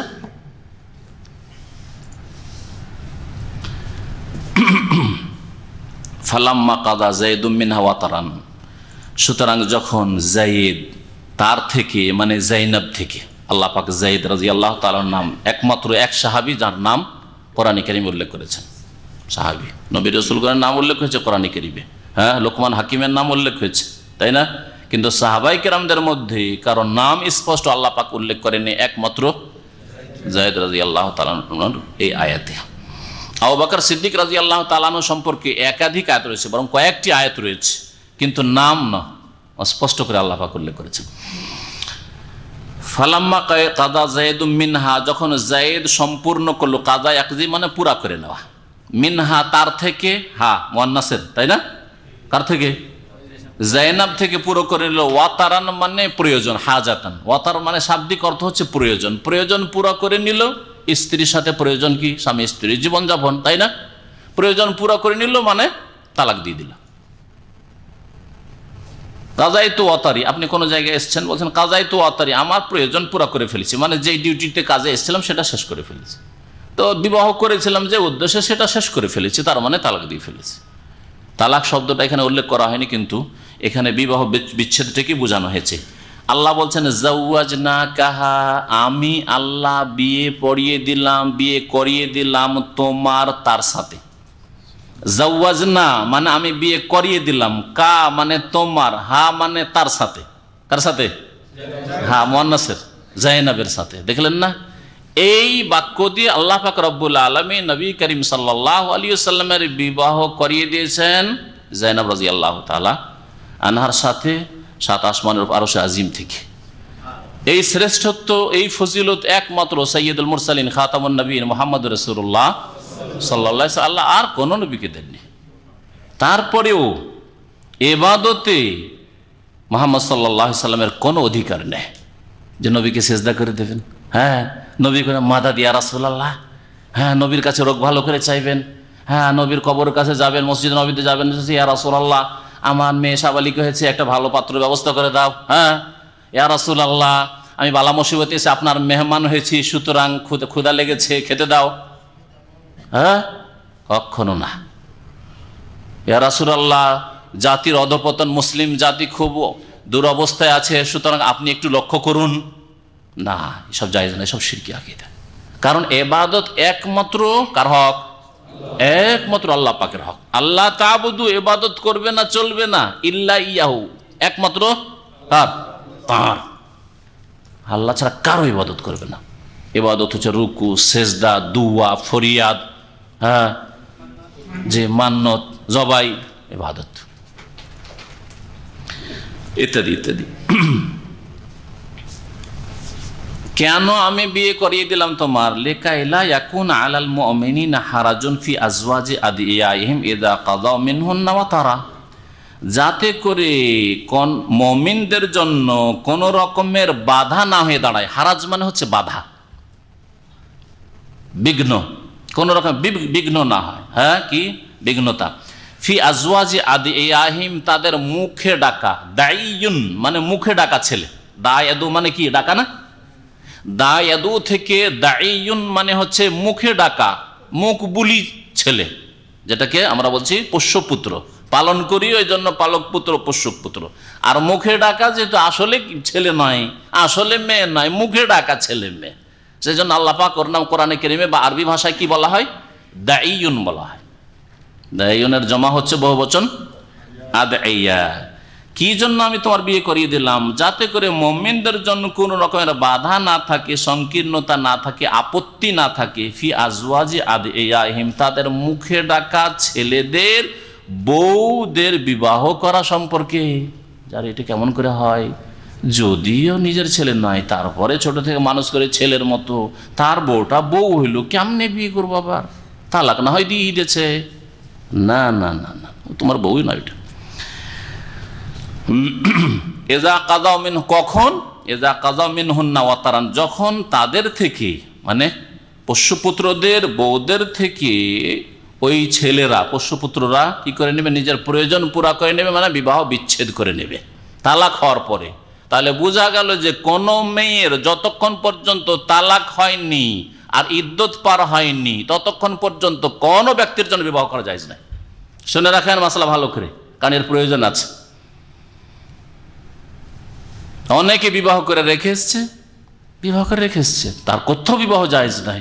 ওইদিকে আর এক শয়তান ওর সাথে প্রেম করে বসে আছে বিবাহিতা মেয়ের সাথে, আর ওকে নিয়ে কোর্ট ম্যারেজ করে বসে আছে। খুব বেশি যদি করে তো ব্যাকডেট দিয়ে একটা তালাক করিয়েছে, ওই দিনে সবকিছু হচ্ছে। তালাক হচ্ছে ওই দিনে যেই দিনে বিবাহ করছে, কিন্তু ব্যাকডেট 3 মাস আগে, 6 মাস আগে তালাক। হ্যাঁ, আর তারপরে এইসব পয়সা দিয়ে ওই উকিলগুলিকে, হারাম খাওয়া এই উকিলগুলিকে পয়সা দিয়ে ব্যাকডেট একটু দিয়ে দেন, আজকের ডেটটা না দিয়ে 3 মাস একটু ওই দিয়ে করে, যাতে করে ইদ্যত পার হয়ে গেছে, আইনত যেন কোনো কেস ফেস না হয়। হ্যাঁ, তারপর বিবাহ করে ফেললো। অমুসলিম কাফেরের যদি স্ত্রী হয় আর বিবাহিত হয়, তারপরে কোনো মুসলিমের জন্য জায়েজ নাই। শুনে রাখেন ভালো করে, কারণ বিবাহ বন্ধন হয়ে গেছে। যতক্ষণ পর্যন্ত বিবাহ বিচ্ছেদ না হবে, তালাক না হবে, অথবা দাসীতে পরিণত না হবে শরীয়ত সম্মত, আর তারপরে ইদ্যত না পার হবে, বিবাহ করা জায়েজ নয়। আল্লাহ বলছেন ওয়াল মুহসানাতু মিনান নাস, 5ম পারার প্রথম আয়াত, প্রথম শব্দ কি? ওয়াল মুহসানাতু মিনান নাস। মুহসানাত মানে এখানে মুতাজাওয়িজাত। মুহসানের কয়েকটি অর্থ হয়, তার মধ্যে একটি হচ্ছে সতী সাধ্বী, আর একটা হচ্ছে বিবাহিতা। এখানে বিবাহিতার অর্থ আছে ওয়াল মুহসানাতু মিনান নিসাই। আর আল্লাহ পাক হারাম করেছেন ওই সব নারীদেরকে যারা মুহসানাত মানে বিবাহিতা, বিবাহিতা নারীকে আল্লাহ পাক বিবাহ করা হারাম করেছেন যতক্ষণ পর্যন্ত তালাক না হবে, তালাকের পর ইদ্যুৎ না পড়া, অথবা স্বামী হারা না হবে, বিধবা না হবে, বিধবার পর ইদ্যুৎ না পড়া। ইল্লা মা মালাকাত আইমানুকুম, তারপর আল্লাহ বলছেন তবে দাসী হইলে তার ক্ষেত্রেও ইদ্যুৎ পার করতে হবে। এমন নাই যে দাসী নিয়ে আসলেন কেনার পরে, যে সেই যুগের কথা বলছে, আজকে নাই কিন্তু, আবার বলছি নতুন ভাইরা এসে বলছি তো রাস্তাটা খোলা আছে না, ওইসব রাস্তাটা নেই। হ্যাঁ, দাস দাসীর যুগ পেয়েছেন, এইরকম দাসী কিনে নিয়ে আসলেন আজকে বিসমিল্লাহ না, হতে পারে তার আগের দিনে তার আগের মনিবের সাথে তার মিলন হয়েছে, সুতরাং বাচ্চা কার ধরবেন আপনি? যদি আপনার জন্য আজকে জায়েজ হয়ে যায়, তো সেই জন্য এক হাইজ, এক ঋতু অপেক্ষা করতে হবে। এটা হচ্ছে ইদ্যত ইস্তিবরায়ে রাহিম। তার জরায়ু রাহেম শূন্য আছে, খালি আছে, বাচ্চা ধারণ করেনি, এটা যেন প্রমাণ হয়ে যায়, ইয়াকিন হয়ে যায়। বুঝতে পারলেন কথা? হ্যাঁ, আর না হইলে 10 দিন আগে, 5 দিন আগে কেউ মিলন করেছে, আর একজন এসে রাশি নিয়ে এসে আবার সহবাস শুরু করলো, তাহলে বাচ্চাটা কার বাচ্চা হবে তখন? আগের লোকটার তো হইতে পারে না, আপনার। এর বাবা কাকে বলবেন? জায়েজ না। এই জন্য এরও ইদ্যত আছে, ইদ্যত যেমন বিগত স্বামীর হক, এই হিসাবে ইদ্যত, এটা একটা অর্থ ইদ্যতের, তেমনি রাহেমটা শূন্য হয়েছে আগের স্বামী থেকে, এই জন্য ইদ্যত। সে বিধবা হোক, ইদ্যত। বিধবা হওয়ার পরে বিবাহ করবেন 4 মাস 10 দিন না, যাতে করে এগিন হয়ে গেল যে না, পাটে বাচ্চা নেই। বুঝতে পারছেন না? আর তালাক হইলেও ইদ্যত পার করতে হবে। ইদ্যত পার করে আগের স্বামীর হকটাও খেয়াল রাখা হলো, যে চট করে আরেক স্বামীর কাছে চলে গেল না, আগের স্বামীর একটা শ্রদ্ধা অন্তরে আছে, এটা প্রমাণ হলো। আর দ্বিতীয় হচ্ছে যে জরায়ুটা শূন্য আছে, আগের স্বামী থেকে কোনো বাচ্চা নেই, ধরেনি, এটা যেন স্পষ্ট হয়। আল্লাহ পাক তারপরে ওয়াকানা আমরুল্লাহ মাফুলা, আর মনে রেখেও যে আল্লাহ পাকের আদেশ নিষেধ, আল্লাহ পাকের কাজ, আমরের দুটি অর্থ হয়, জামাতে গিয়ে পার্থক্য হবে, ওয়াহেদে একই রকম। এর আগে অনেকবার বলেছি, আমরন মানে যখন আমরের জমা আওয়ামের করবেন তখন আদেশ নিষেধ, হ্যাঁ, নির্দেশ। আর আমরের জমা অমুর, ওয়াইলাল্লাহ তুরজাউল অমুর, অমর মানে কাজ কাম, ওয়াইলাল্লাহ তুরজাউল অমুর, সমস্ত কাজ আল্লাহর কাছে ফিরে যায়। তো ওয়াকান আমরুল্লাহ মাফউলা, আর আল্লাহ পাকের কাজ হবেই হবে, মাফউলা, মাফউল ইসি মাফুল, মাফুল শব্দই হচ্ছে ইসি মাফুল, তাই না? ফাআলা মানে কি? ফাআলা মানে করা, কাজ করা, ফাআলা মানে কাজ করা। তো ফাআলা থেকে ফাইল মানে যে কর্তা, কাজ করে, আর মাফুল মানে যে কাজটা করা হয়। তো আল্লাহ পাকের কাজ হবেই হবে, মানে করা হবে। আল্লাহ যেটা করতে চান, করতে চেয়েছেন, সেটা হয়েছে, হচ্ছে, হবে। ওয়াকানা আমরুল্লাহ মাফউলা। আল্লাহ পাক তারপর ইরশাদ করেছেন, মা কানা আলান নবী মিন হারাজিন ফিমা ফারাদাল্লাহু লাহু সুন্নাতুল্লাহি ফিল্লাযিনা খালাউ মিন ক্বাবল ওয়া কানা আমরুল্লাহি কাদারাম মাকদুরা। এখানে আল্লাহ পাক বলছেন নবী করিম সাল্লাল্লাহু আলাইহি সাল্লামের জন্য কোনো বাধা নেই, এখানে হারাজ কোনো বাধা নেই। কিসে? ওই সব বিষয়ে, ফিমা ফারাদাল্লাহু, যা আল্লাহ পাক রব্বুল আলামিন তার জন্য, মানে মুহাম্মদ সাল্লাল্লাহু আলাইহি ওয়াসাল্লাম নবীর জন্য কি করেছেন? নির্ধারণ করেছেন। ফারাদা মানে ফরজ করা নয়, ফারাদা মানে শাব্দিক অর্থ। এখানে ফারাদা মানে নির্ধারণ করেছেন। ফারাজা এফরোজ মানে শাব্দিক অর্থ নির্ধারণ করা। আর ফরজ নামাজকে ফরজ এই জন্য বলে যে সেটা আল্লাহ পাক নির্ধারিত করে, আপনার কোনো ইখতিয়ার নেই। যে 17 রাকাত, ভাই 17 পড়লাম না, 15, 17 চার একটু বেশি পারবো আমি, তো সুতরাং আমি 19 পড়ি, 20 পড়ি, না, চলবে না। আল্লাহর পক্ষ থেকে নির্ধারিত ফরজ। আল্লাহ পাক যা নির্ধারিত করেছেন নবীর জন্য, তা গ্রহণ করতে নবীর কোনো বাধা নেই। নবী করিম সাল্লাল্লাহু আলাইহি সাল্লামের জন্য আল্লাহ পাক 4-এর বেশি বিবি নির্ধারিত করেছেন, কোনো বাধা নেই। বোঝা গেছে? নবী সাল্লাল্লাহু আলাইহি সাল্লামের জন্য আরও যেসব বৈশিষ্ট্য আছে অন্য উম্মতের জন্য হয়তো জায়েজ নয়, সেই ক্ষেত্রে কোনো বাধা নেই। নবীর ভাগ্যে আল্লাহ পাক যা জুটিয়েছেন তা হালাল, বৈধ, গ্রহণ করাই কোনো বাধা নেই, ইত্যাদি। এটা নির্ধারিত অর্থ। হিমা ফারাদাল্লাহ সুন্নাতুল্লাহি ফিল্লাযিনা খালাউ মিন ক্বাবলু, আল্লাহ পাকের নীতিমালা ছিল ওই সব নবীদের ক্ষেত্রেও যারা এর পূর্বে চলে গেছেন, এর পূর্বে যারা চলে গেছেন। আগের নবীদের ক্ষেত্রে আল্লাহ পাকের নীতিমালা এরকমই ছিল যে বিভিন্ন নবী রসুলদের জন্য আল্লাহ পাক যা নির্ধারণ করেছেন তা গ্রহণ করায় কোনো বাধা নেই, তা গ্রহণ করায় কোনো বাধা নেই। ওয়াকানা আমরুল্লাহ কাদারাম মাকদুরা, আর আল্লাহ পাকের কাজ কাদারান সুপরিমিত, আর মাকদুর যা সুপরিমাণে সুপরিমিত। তাহলে কাদারা মাকদুরা দুটোর অর্থ হয়ে যায়, সুপরিমাণে সুপরিমিত, সুনির্ধারিত, কাদারাম মাকদুরা। হুসাইন রাদিয়াল্লাহু তাআলা আনহু যখন ইরাকে গেলেন এই আশায় যে লোকেরা ডেকেছে, সুতরাং আমি তো খলিফাতুল মুসলিমিন হয়ে যাব, আর যা জুলম অত্যাচার আর স্বজন প্রীতি আছে সেগুলি দূর হয়ে যাবে ইনশাআল্লাহ, আদল ইনসাফ নাই, বিচার কায়েম হবে, আর খেলাফতের রাশেদা আবার ফিরে আসবে, ভালো আশা নিয়ে গিয়েছিলেন। কিন্তু এই বিশ্বাসঘাতক গাদ্দাররা রাতারাতি পাল্টে গিয়েছিল। যান বাঁচাবার জন্য, মাল বাঁচাবার জন্য, ধন সম্পদ, বাড়িঘর বাঁচাবার জন্য যখন তাদেরকে হুমকি দেওয়া হয়েছিল বানু উমাইয়ার শাসকদের পক্ষ থেকে, গভর্নরদের পক্ষ থেকে, রাতারাতি উল্টে ওরাই এসে হুসাইন রাদিয়াল্লাহু তাআলা কি ইরাকের লোকেরাই খুন করেছিল। আর এরা খুন করার পরে এখনো চোর যদি নিজের চুরিকে, অপরাধকে ঢাকতে হয় তাহলে কান্নাকাটি করতে হবে। তারাই তখন মাতম করা শুরু করলো। এই হচ্ছে মাতমের ইতিহাস। কিয়ামত পর্যন্ত যে বিদআতপন্থীরা মাতম করছে, এরাই আসল চোর, খুনি। হুসাইন রাদিয়াল্লাহু তাআলা যখন শেষখানে দেখলেন যে আর উপায় নাই, এখানে শাহাদাত বরণ করতেই হবে, মত ঘনিয়ে এসছে চারিদিক থেকে, সবাই আমাকে ছেড়ে দিয়ে একা করে দিয়েছে, আমার পরিবার ছাড়া আর কেউ নেই আমার সাথে আল্লাহ পাক ছাড়া। তখন এই আয়াতটা তিনি পাঠ করেছিলেন, ওয়াকানা আমরুল্লাহি কাদারাম মাকদুরা, আল্লাহ পাকের কাজ সম্পূর্ণ হবেই হবে, সুপরিমিত, সুনির্ধারিত। আমার আয়ু নির্ধারিত, আমার রিজিক নির্ধারিত, আমার যদি এখানে শাহাদাত থাকে তা নির্ধারিত, সুতরাং সেটা হবে। ওয়াকানা আমরুল্লাহি কাদারাম মাকদুরা, এই কথা বলার পরেই তিনি শহীদ হয়েছিলেন রাদিয়াল্লাহু তাআলা আনহু। নবীরা কারা? ফিল্লাযিনা খালাউ মিন ক্বাবলু, যে বলা হয়েছে তোমার পূর্বে যারা চলে গেছে, নবী তোমার পূর্বে গেছে, তার ক্ষেত্রে আল্লাহ পাকের নীতিমালা এইরকমই যে আল্লাহ পাক যা তাদের জন্য নির্ধারণ করেছেন তা তারা বিনা বাধায় গ্রহণ করবে। আল্লাযীনা ইউবাল্লিগুনা রিসালাতিল্লাহ, যারা আল্লাহ পাকের রিসালাত পেগামকে মেসেজকে পৌঁছিয়ে থাকে। তার নবীদের মিশন কি? হ্যাঁ, নবীদের ডিউটি কি? আল্লাহর দিন, আল্লাহর রিসালাত পৌঁছানো, মন গড়া কথা পৌঁছাবে না। আর যারা দায়ী, যারা মুবাল্লিগ, যারা তাবলীগ করবেন, যারা দাওয়াতের কাজ করবেন, যারা ইসলাম প্রচারের কাজ করবেন, যে কোনো ভাষা দিয়ে বলেন, যারা উলামা আর মানুষের কাছে পৌঁছাবেন, সবসময় মনে রাখবেন নিজের মন গড়া কথা, সন্দেহ ভিত্তিক কথা পৌঁছাবেন না, আর শিরক বিদআত তো পৌঁছাবেন না। অবাস্তব কথা, যার দলিল প্রমাণ নেই, দুর্বল, ভিত্তিহীন, তাও পৌঁছাচ্ছেন না, কখনোই কাজ করবেন না।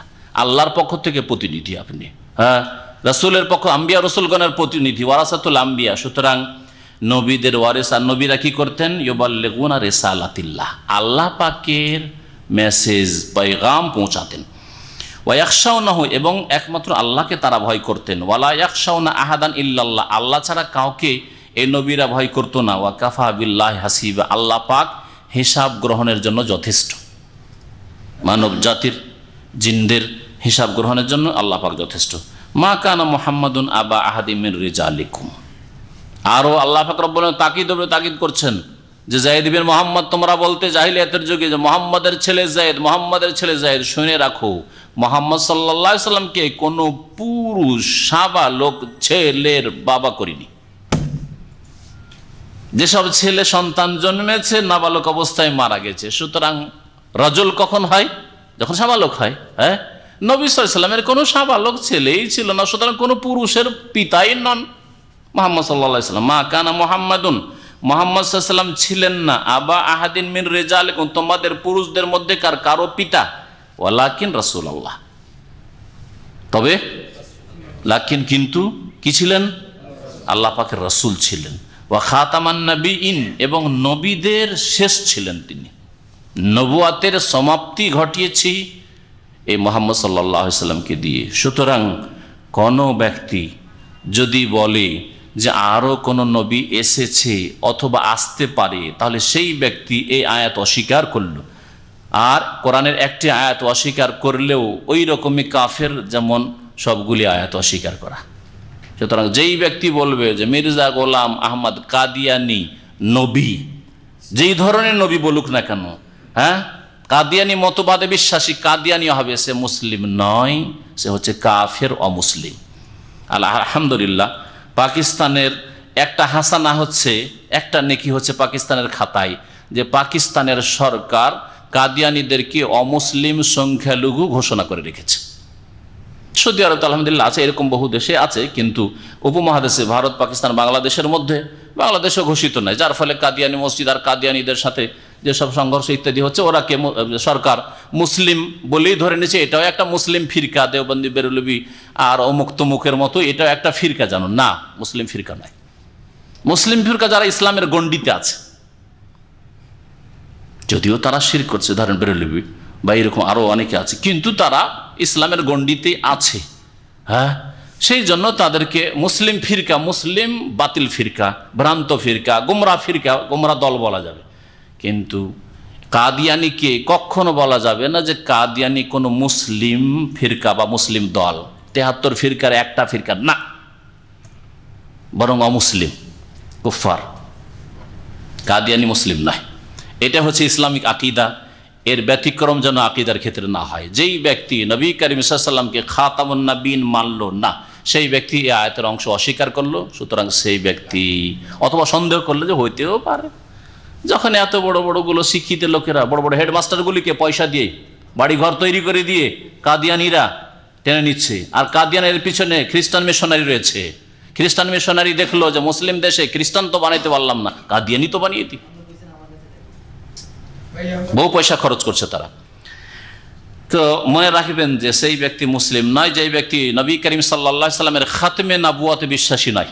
খাতমে নবুয়ত মানে নবী সাল্লাল্লাহু আলাইহি ওয়াসাল্লামের মাধ্যমে নবুয়তের সমাপ্তি হয়েছে। ওয়া কানা আল্লাহু বিকুল্লি শাইইন আলিমা, আল্লাহ পাক রব্বুল সব কিছু সম্পর্কে সম্যক জ্ঞানী।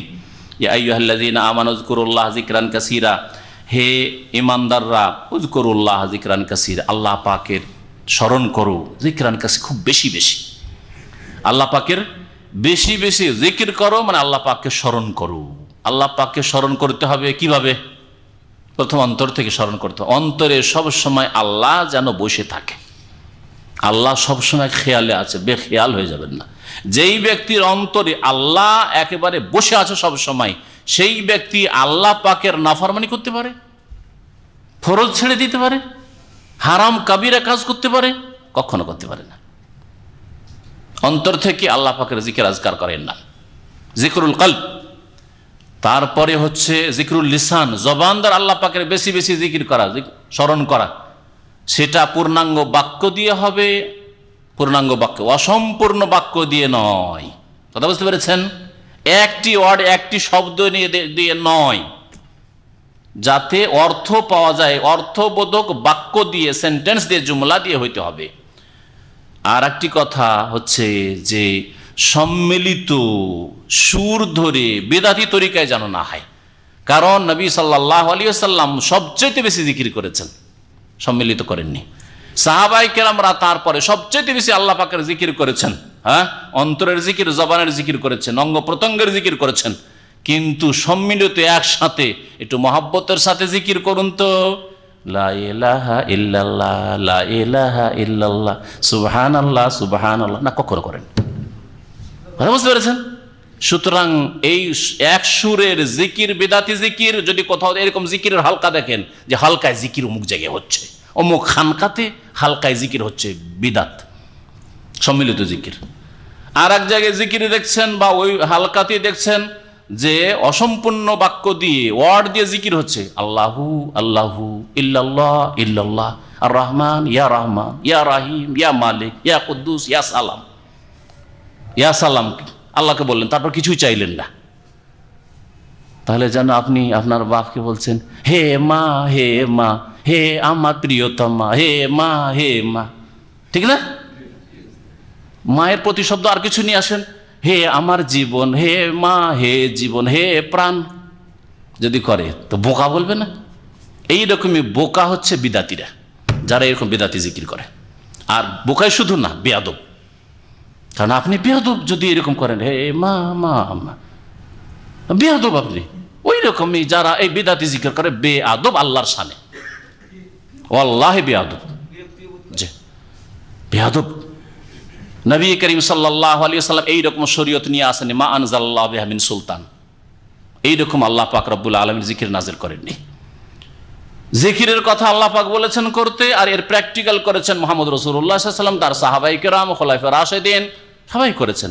কিন্তু জিকিরের এই বিদাতি দুই গুণ নাই। বিদাতি গুণ দুটো মনে রাখবেন, সম্মিলিত জিকির আর অসম্পূর্ণ জিকির।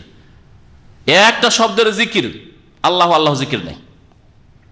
মারিফুল কোরআনে আল্লাহ জিকির চলবে, ইয়া রহমান জিকির চলবে। এর দলিলে বলছে যে একটা হাদিস আছে, লা তাকুমুস সাআতু, কিয়ামত কায়েম হবে না অতদিন পর্যন্ত, হাত্তা ইউকালা ফিল আরদি আল্লাহ আল্লাহ। এখানে জিকিরের কথা বলা হয়েছে। হাদিস বুঝেন না, অনারব আজমি, আরবি বুঝেন না, আর ব্যাখ্যা কর অপব্যাখ্যা।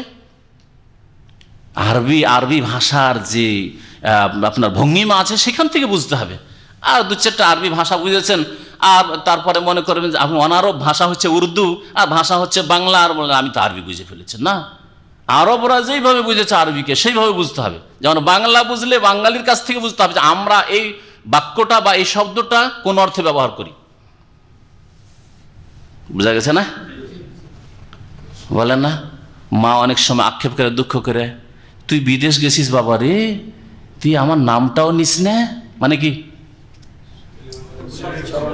নামটা নিস না, মানে আমাকে স্মরণ করিস, খোঁজ খবর নিস না, এটাই না অর্থ? নাকি এটা শাব্দিক অর্থ এখানে উদ্দেশ্য আছে, নামটা নিস না মানে বলিস না জামিলা জামিলা জামিলা জামিলা, ফাতেমা ফাতেমা, মায়ের নাম ফাতেমা, এটা উদ্দেশ্য? কখনো উদ্দেশ্য নেই। বুঝতে পারলেন এবারে? তাহলে আমাদের গ্রাম অঞ্চলে যে ব্যবহার হয় যে বাবারে তুই আমার নামটাও নিতে চাইস না, বাবারে তোর মা আমি, তোর বাপ আমি, আমার নামটাও তুই নিতে চাইস না, এর মানে বুঝলে বাঙালির কাছে গিয়ে বুঝতে হবে। একটা উর্দু ভাষী যদি বুঝতে চাই এর অর্থ কি, একটা আরব ভাষী যদি বুঝতে চাই, তাহলে একটা বাঙালির কাছে গিয়ে বুঝতে হবে যে এর অর্থটা আপনারা কিভাবে বুঝেন, ঠিক না? তাহলে আরবদের কাছ থেকে আরবি ভঙ্গিমায় হাত্তা ইউকালা ফিল আরদি আল্লাহ আল্লাহর অর্থ কি বুঝতে হবে। যতক্ষণ পর্যন্ত আল্লাহর নাম নেওয়ার লোক থাকবে ততদিন পর্যন্ত বা যতদিন পর্যন্ত, সুন্দরভাবে বলি, যতদিন পর্যন্ত আল্লাহর নাম নেনেওয়ালা লোক থাকবে ততদিন পর্যন্ত কিয়ামত কায়েম হবে না। এর মানে আল্লাহ আল্লাহ করেনেওয়ালা লোক, এই বিদাতি জিকিরকারী লোক যতদিন থাকবে ততদিন কিয়ামত কায়েম হবে না, এটা অর্থ? কখনো এর অর্থ নাই। অর্থাৎ আল্লাহকে স্মরণকারী, আল্লাহর ইবাদতকারী, আল্লাহর দিন মান্যওয়ালা, আল্লাহর দিন প্রতিষ্ঠাকারী, নামাজ কায়েমকারী, সহি আকীদাওয়ালা লোক যতদিন থাকবে ততদিন পর্যন্ত কিয়ামত কায়েম হবে না। কিয়ামত কায়েম হবে লম্পট, চরিত্রহীন, মুশরিক, পাপিষ্ট, বেদিন, বেনামাজি তাদের উপর। বুঝতে পেরেছেন না? কিন্তু মারিফুল কোরআনের কথা বললাম, যে মারিফুল কোরআন তাতে লিখেছে হ্যাঁ যে আল্লাহ আল্লাহ জিকির করা যাবে, মুফরাদ শব্দের জিকির করা যাবে, আর দলিল হচ্ছে এই হাদিস। তো এই হাদিস নবী সাল্লাল্লাহু আলাইহি ওয়াসাল্লাম বলেছেন, সাহাবারা বুঝেননি, আমল কেন করেননি? তাহলে সাহাবারা অন্য অর্থ বুঝেছেন, যেটা বললাম সেটা অর্থ বুঝেছেন, এই জন্য এই বিদাতি জিকির করেন নাই। বলছেন আমার কথা? আল্লাহ যেন বুঝার তৌফিক দান করেন, আল্লাহ ইসলাহ করার তৌফিক দান করেন। আর তারপরে এমন এমন জিকির করে, এর অতিরিক্ত জিকির। একবার ট্রেনে দিল্লি থেকে চাপলাম, হ্যাঁ যাবো কলকাতা, আর এক ভাই চাপলো, আমার চাইতে বয়স্ক মানুষ, দিনদার, দাঁড়িয়ে আছে বাজিক, আর নামাজ তো মাশাআল্লাহ টাইমে টাইমে নামাজ পড়ছে, গামছা বিছিয়ে দিয়ে নামাজ পড়ছে। এই সন্ধ্যাবেলা যে জিকির শুরু করলো, জি হ্যাঁ জি, আমরা যদি নাম বলি তো অনেকে কষ্ট পাবেন, এরা বেরোলিবিও নয়, বেরোবিলি ছাড়াও অনেকে এই জিকির করে, বিদাতি জিকির করে, কথা বুঝতে পেরেছেন? সুতরাং এই জিকির কখনো নেই, হক হক হক আল্লাহ আল্লাহ আল্লাহ না, এইসব জিকির নেই, আল্লাহ এইসব জিকির আজকাল নেই। জিকির আছে সুবহানাল্লাহ, আদবের সাথে সুবহানাল্লাহ, সুবহানাল্লাহ, আলহামদুলিল্লাহ, আস্তাগফিরুল্লাহ, লা ইলাহা ইল্লাল্লাহ, এগুলো জিকির। তাওয়াজু, খাকসারি, খুশু, তার সাথে চেষ্টা করবেন চোখে কান্না নিয়ে আসার, হ্যাঁ অন্তরকে একেবারে নরম করে দেওয়ার, এগুলো জিকির।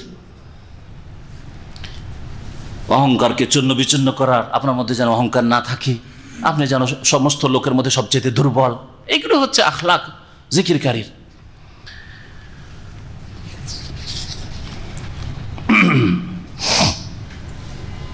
আল্লাহ পাক রব্বুল আলামিন বলছেন, উযকুরুল্লাহ যিকরান কাসীরা, আল্লাহ পাকের জিকির করো খুব বেশি বেশি। তাহলে জিকির অন্তর থেকে, জিকির জবান দ্বারা, আর অঙ্গ প্রত্যঙ্গ দিয়ে জিকির হচ্ছে আল্লাহ পাকের আদেশ নিষেধ মেনে চলা। আল্লাহ পাকের এই নিয়ামতগুলিকে অঙ্গ প্রত্যঙ্গে গুনহার কাজে না লাগানো, গুনহার কাজ থেকে বাঁচিয়ে রাখা। আপনার হাত, পা, চোখ, নাক, মুখ, মাথা, ব্রেন, বুদ্ধি, কোনো অঙ্গ যেন গুনহার কাজে সাহায্য সহযোগিতা না করে, কখনো না। এটা হচ্ছে আল্লাহ পাকের স্মরণ রাখা। অথচ আপনি ওই কাজগুলি করতে পারতেন, আরাম লাগতো করতে, কেন করছেন না? শরীর আরাম পেত, কিন্তু করছেন না কেন? আপনার অঙ্গ প্রত্যঙ্গকে বাঁচিয়ে রাখছেন গুনাহ থেকে, এই জন্যই যে আল্লাহকে স্মরণে রেখেছেন। তাই আজানের পরে আর ঘুমাচ্ছেন না, আজানটা হতে যাচ্ছে, এখন ঘুমিয়ে গেলে আর নামাজটা পাবো না। হচ্ছে তো জিকির, অন্তরের জিকির, জিকিরুল কালব, জিকিরুল লিসানও শরীয়তে আছে, কিন্তু সুন্নত মোতাবেক জিকির। আর জিকিরুল জাওয়ারিহ মানে অঙ্গ প্রত্যঙ্গের জিকির, আল্লাহকে স্মরণ রাখা, আল্লাহর নাফরমানির কাজে আল্লাহ পাকের এই নিয়ামত অঙ্গ প্রত্যঙ্গকে ব্যবহার না করা। ওয়াসাব্বিহুহু বুকরাতান ওয়া আসিলা, এবং তার পবিত্রতা ঘোষণা করো সকাল সন্ধ্যা। বুকরাতুন মানে সকাল, বুকরা মানে আগামীকালকে বলছে, কারণ আগামীকাল শুরু হবে সকাল দিয়ে, এজন্য আরবরা মাতৃভাষায় বুকরা বলতে লেগেছে। বুকরা মানে আগামীকাল হয় না, গাদান মানে হচ্ছে টুমরো, আগামীকাল। তাহলে বুকরাটা শুরু হয় ভোর দিয়ে, সেই জন্য এরা তাল বুকরা বলছে, কিন্তু বুকরা মানে কোনো ডিকশনারিতে আগামীকাল নয়। বুকরাতান মানে কি বললাম, সকাল। ও আসিলা মানে হচ্ছে সন্ধ্যাবেলা, বৈকাল। হুয়াল্লাযী ইউসাল্লি আলাইকুম, আল্লাহ সেই সত্তা, সেই জাত যিনি তোমাদের ওপর রহমত বর্ষণ করেন, অনুগ্রহ করেন। আল্লাহর পক্ষ থেকে সালাত, আল্লাহর পক্ষ থেকে রহমত বর্ষণ করা। ও মালাইকাতুহু, এবং তার মালাইকাগণ, ফেরেশতাগণ রহমতের দোয়া করেন। এই পার্থক্য করতে হবে, ইউসাল্লি দিয়েই আতফ করে ইউসাল্লি আলাইকুম মালাইকাতুহু, কিন্তু আল্লাহর ক্ষেত্রে সালাতের ধরন আলাদা, আর ফেরেশতা মালাইকার ক্ষেত্রে সালাতের ধরন ভিন্ন, আলাদা। বুঝতে পেরেছেন অর্থতে কি করলাম? কারণ ফেরেশতা রহমতের অধিকারী নয় যে রহমত তার আমাদেরকে দান করবে। আল্লাহ পাক রহমতের মালিক, সুতরাং তিনি রহমত আমাদের উপর বর্ষণ করেন, ইউসাল্লি আলাইকুম। আর ফেরেশতারা রহমতের দোয়া আল্লাহ পাকের কাছে করতে পারেন, তারা আমাদেরকে রহমত দেওয়ার ক্ষমতা রাখেন না। ফেরেশতাই যদি রহমত না দিতে পারে, তো আবার খাজা মঈনুদ্দিন চিশতি আর জিলানি আর আটরসি আর শাহজালাল ওইখানে গিয়ে ছেলে পাওয়া যায়, রোগ ভালো হয়, রহমত দিতে পারে, এটা কোন ইসলাম? যদি আল্লাহ ছাড়া কারো দেওয়ার ক্ষমতা থাকতো তো ফেরেশতা জিবরাইল, মিকাইল, ইসরাফিল তারা দিতে পারতেন, কিন্তু তাফসীর কারগণ তো তা করেননি। কি তাফসীর করেছেন? ও মালায়েকাতু মানে ফেরেশতারা রহমতের দোয়া করে থাকেন, আল্লাহুম্মা গফিরলি হাযাল আবদ, আল্লাহ বান্দাকে ক্ষমা করো। যখন মুসাল্লায় বসে থাকেন নামাজের অপেক্ষায়, আল্লাহুম্মা গফিরলাহু, আল্লাহুম্মা রহমহু, আল্লাহকে মাফ করো, এর উপর রহম করো, দোয়া করতে থাকেন ফেরেশতারা। বিভিন্ন সময় ফেরেশতারা নেক মানুষদের জন্য, ভালো মানুষদের জন্য, ভালো কাজে যারা লেগে থাকে তাদের জন্য দোয়া করতে থাকেন।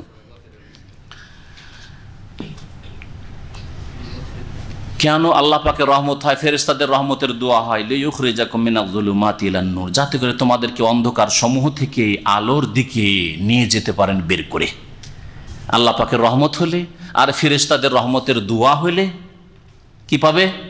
অন্ধকার থেকে, শিরক কুফরির অন্ধকার থেকে, পাপের অন্ধকার থেকে, অন্যায়ের অন্ধকার থেকে, জুলুম অত্যাচার অন্ধকার থেকে কোন দিকে যেতে পারবে? দ্বীন ইসলামের আলোর দিকে যেতে পারবে। জুলুমাতকে আল্লাহ পাক বহু বচন উল্লেখ করেছেন, জুলুমাত, আর নূরকে আল্লাহ এক বচন। কেন? হ্যাঁ, হক সত্য হচ্ছে একটা, সত্য হচ্ছে মাত্র একটি, সেটা হচ্ছে ইসলাম, ইন্নাদ-দীন ইনদাল্লাহিল ইসলাম। আর বাতিল, জুলুমাত, অন্ধকার অনেক, ইহুদি ইজম, খ্রিস্টান ism, Buddha ism, Hindu ism, Barelvi ism, Qadiani ism, ism, socialism, Marxism, Maoism, ইজমের শেষ নাই। মানব রচিত বিধান, অর্থনীতির ক্ষেত্রে হোক, আর রাষ্ট্রনীতির ক্ষেত্রে হোক, আর ধর্মের ক্ষেত্রে হোক, মতবাদের শেষ নাই। সেগুলি হচ্ছে সব জুলুমাত, বাদহুম ফাওকা বাদ। একের ওপর এক অন্ধকার, একের ওপর এক অন্ধকার, বাতিল, বুঝতে পেরেছেন? আর তাওহীদ, সহি আকীদা, নবীর বিনা কোনো শর্তে অনুসরণ, নির্ভেজাল অনুসরণ, কোরআন সুন্নাহকে মেনে চলা, দ্বীন ইসলাম, সেটা হচ্ছে নূর, এক, বাস একটি রাস্তা। ওয়া কানা বিল মুমিনিনা রহিমা, এবং আল্লাহ পাক রব্বুল আলামিন মুমিনদের উপর বড় দয়াবান। তাহিয়াতুহুম ইয়াওমা ইয়ালকাউনাহু সালাম ওয়া আ'আদ্দা লাহুম আজরান কারীমা। আল্লাহ পাক তারপরে জান্নাতীদের কথা, আল্লাহর সাথে যখন সাক্ষাৎ হবে জান্নাতে গিয়ে, সেই সময়ের কথা আল্লাহ পাক উল্লেখ করছেন। তাহিয়াতুহুম, সৎকর্মশীল নেক লোকদের অভিবাদন, তাহিয়া হবে। ইয়াউমা ইয়ালকাউনাহু, ওই দিনে, যেই দিন আল্লাহ পাকের সাথে তারা সাক্ষাৎ করবে, সালাম, এক অপরকে সালাম বলবে, সালাম আলাইকুম, সালাম আলাইকুম, শান্তি আর শান্তি, আপনারও শান্তি, আমারও শান্তি, সকলের শান্তি। আল্লাহ যেন আমাদেরকে এই শান্তি দান করেন, জান্নাতুল ফিরদৌস আমাদের দান করেন। যেসব ভাইয়েরা এখানে হাজির হয়েছে আল্লাহ পাক সকলকে যেন জান্নাত নসিব করেন, জান্নাতের পথে থাকার তৌফিক দান করেন। আল্লাহ পাক যেন আমাদের রহম করেন। ওয়া আ'আদ্দা লাহুম আজরান কারীমা, এবং তাদের জন্য আল্লাহ পাক সম্মানজনক পুরস্কার তৈরি করে রেখেছেন। ইয়া আইয়ুহান নবী, হে নবী, নবী সাল্লাল্লাহু আলাইহি ওয়াসাল্লামকে আল্লাহ পাক সম্বোধন করেছে। এর আগে অনেকবারই বলেছি, আল্লাহ পাক কখনো নবীকে মুহাম্মদ বলে সম্বোধন করেননি, আহমদ বলে সম্বোধন করেননি, পক্ষান্তরে অন্য নবীদেরকে নাম ধরে সম্বোধন করেছেন। এখানেও আল্লাহ পাক পার্থক্য করেছেন। এর মাধ্যমে ও শ্রেষ্ঠত্ব নবী করিম সাল্লাল্লাহু আলাইহি ওয়াসাল্লামের স্পষ্ট হয়ে ফুটে ওঠে, তাই না? ইয়া ইব্রাহিম, আল্লাহ বলছেন, ওয়ানাদাইনাহু আন ইয়া ইব্রাহিম, ইয়া যাকারিয়া ইন্না নুবাশশিরুকা বিগুলামিন ইসমুহু ইয়াহইয়া, ইয়া ইয়াহইয়া খুযিল কিতাবা বিকুওয়া, তাই না?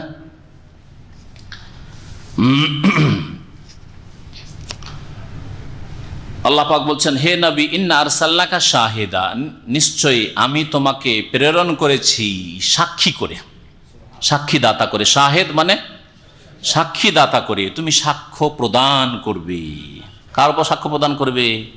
অন্য অন্য যে নবী রসুলগণ আগের জাতিগুলির জন্য এসেছেন, তার আল্লাহর দিন পৌঁছে দিয়েছেন, এই পুরোপুরি সুন্দরভাবে পৌঁছিয়েছেন কিনা কিয়ামতের দিনে ওই জাতিগুলি এসে অস্বীকার করবে। ইহুদি, খ্রিস্টান, ইব্রাহিম আলাইহিস সালামের জাতি, নূহ আলাইহিস সালামের জাতি, লূত আলাইহিস সালামের জাতি, বহু জাতি আসবে, এসে বলে মা জানা মিন বাশিরিন ওয়ালা নাযির, আমাদের কাছে কেউ সতর্ক সাবধান করার জন্য আসেনি, সুখবর নিয়ে আসেনি, কোনো দিক নির্দেশনা আমাদের কাছে আসেনি। তখন এদেরকে মৃত্যুক সাব্যস্ত করার জন্য আল্লাহ পাক রব্বুল আলামিন নবীদের বলবেন, নবীটাকে জিজ্ঞেস করবেন, হ্যাঁ তোমরা বলো কি পৌঁছিয়েছিলে আমার দিন? আল্লাহ পৌঁছে দিয়েছিলাম, তোমাদের সাক্ষী মুহাম্মদ সাল্লাল্লাহু আলাইহি সাল্লাম, শেষ নবী সাক্ষী দেবেন। আর শেষ নবী দেখেননি, কেমন করে সাক্ষী দেবেন? হ্যাঁ, না দেখে শুনে রাখেন আহলে সুন্নাত ওয়াল জামাতের আকীদা। তাফসীরকারগণ তাফসীরে লিখেছেন যে সাক্ষী দেওয়ার জন্য নিশ্চিত জ্ঞান শর্ত, জেনে নেওয়া শর্ত নয়, নিশ্চিত জ্ঞান, যাতে কোনো রকমের সন্দেহ না থাকে। নবী করিম সাল্লাল্লাহু আলাইহি সাল্লামকে আল্লাহ পাক জানিয়েছেন আমার নবীরা প্রত্যেকে তাদের দায়িত্ব সুন্দরভাবে পালন করেছেন, আল্লাহ জানিয়েছেন। চোখে দেখার চাইতে বেশি অকাট্য ইলম, নিশ্চিত জ্ঞান হচ্ছে আল্লাহর জ্ঞান, তাই না? যে জ্ঞান আল্লাহ পাক দিয়েছেন, এই ইলমের ভিত্তিতে যে আল্লাহ পাক নবী করিম সাল্লাল্লাহু আলাইহি সাল্লামকে দিয়েছেন আগের উম্মত সম্পর্কে, যে তারা সকলেই নিজ নিজ কওমকে, জাতিকে তাদের দিন পৌঁছে দিয়েছেন। তো নবী সাল্লাল্লাহু আলাইহি সাল্লাম সাক্ষী দেবেন। সূরা বাকারা রয়েছে, সূরা বাকারা আয়াত রয়েছে, ওয়াকাযালিকা জাআলাকুম উম্মাতান ওয়াসাতা লিতাকুনু শুহাদা আলান নাস ওয়া ইয়াকুনার রাসূলু আলাইকুম শাহীদা। তো রাসূলুল্লাহ সাল্লাল্লাহু আলাইহি সাল্লাম নিজ উম্মতের ক্ষেত্রে সাক্ষী দেবেন, আল্লাহ আমি এদেরকে পৌঁছে দিয়েছি। আর আরেকটি আয়াত রয়েছে, ফাকাইফা ইযা জিনা মিন কুল্লি উম্মাতিন বিশাহীদ ওয়া জিনা বিকা আলা হাউলাই শাহীদা। তো নবী সাল্লাল্লাহু আলাইহি সাল্লাম বিভিন্ন রকমের সাক্ষী দেবেন নিজের উম্মত সম্পর্কে, আর আগের নবীরাও পৌঁছেছেন, এই বিষয়গুলি উল্লেখ করা হয়েছে। শাহিদান রাসূলুল্লাহ সাল্লাল্লাহু আলাইহি সাল্লাম সাক্ষ্য প্রদানকারী বা সাক্ষীদাতা করে আল্লাহ পাক তাকে প্রেরণ করেছেন। এই হচ্ছে এর তাফসীর। এই শব্দটির তাফসীর বেরলভীরা কি করেছে শোনেন, একটু শোনার প্রয়োজন, কারণ আমরা উপমহাদেশের মানুষ, আর উপমহাদেশে বেরলভীদের তর্জমা আছে, বাংলাও আছে, উর্দু আছে, আর তারা এই অর্থের বিকৃতি তাহরিফ করেছে। শব্দের বিকৃতি কোরআনে ঘটাতে পারেনি, কিন্তু মুসলিম বিদআতপন্থীরা অর্থের বিকৃতি ঘটিয়েছে, যেটা হচ্ছে ইহুদিদের চরিত্র।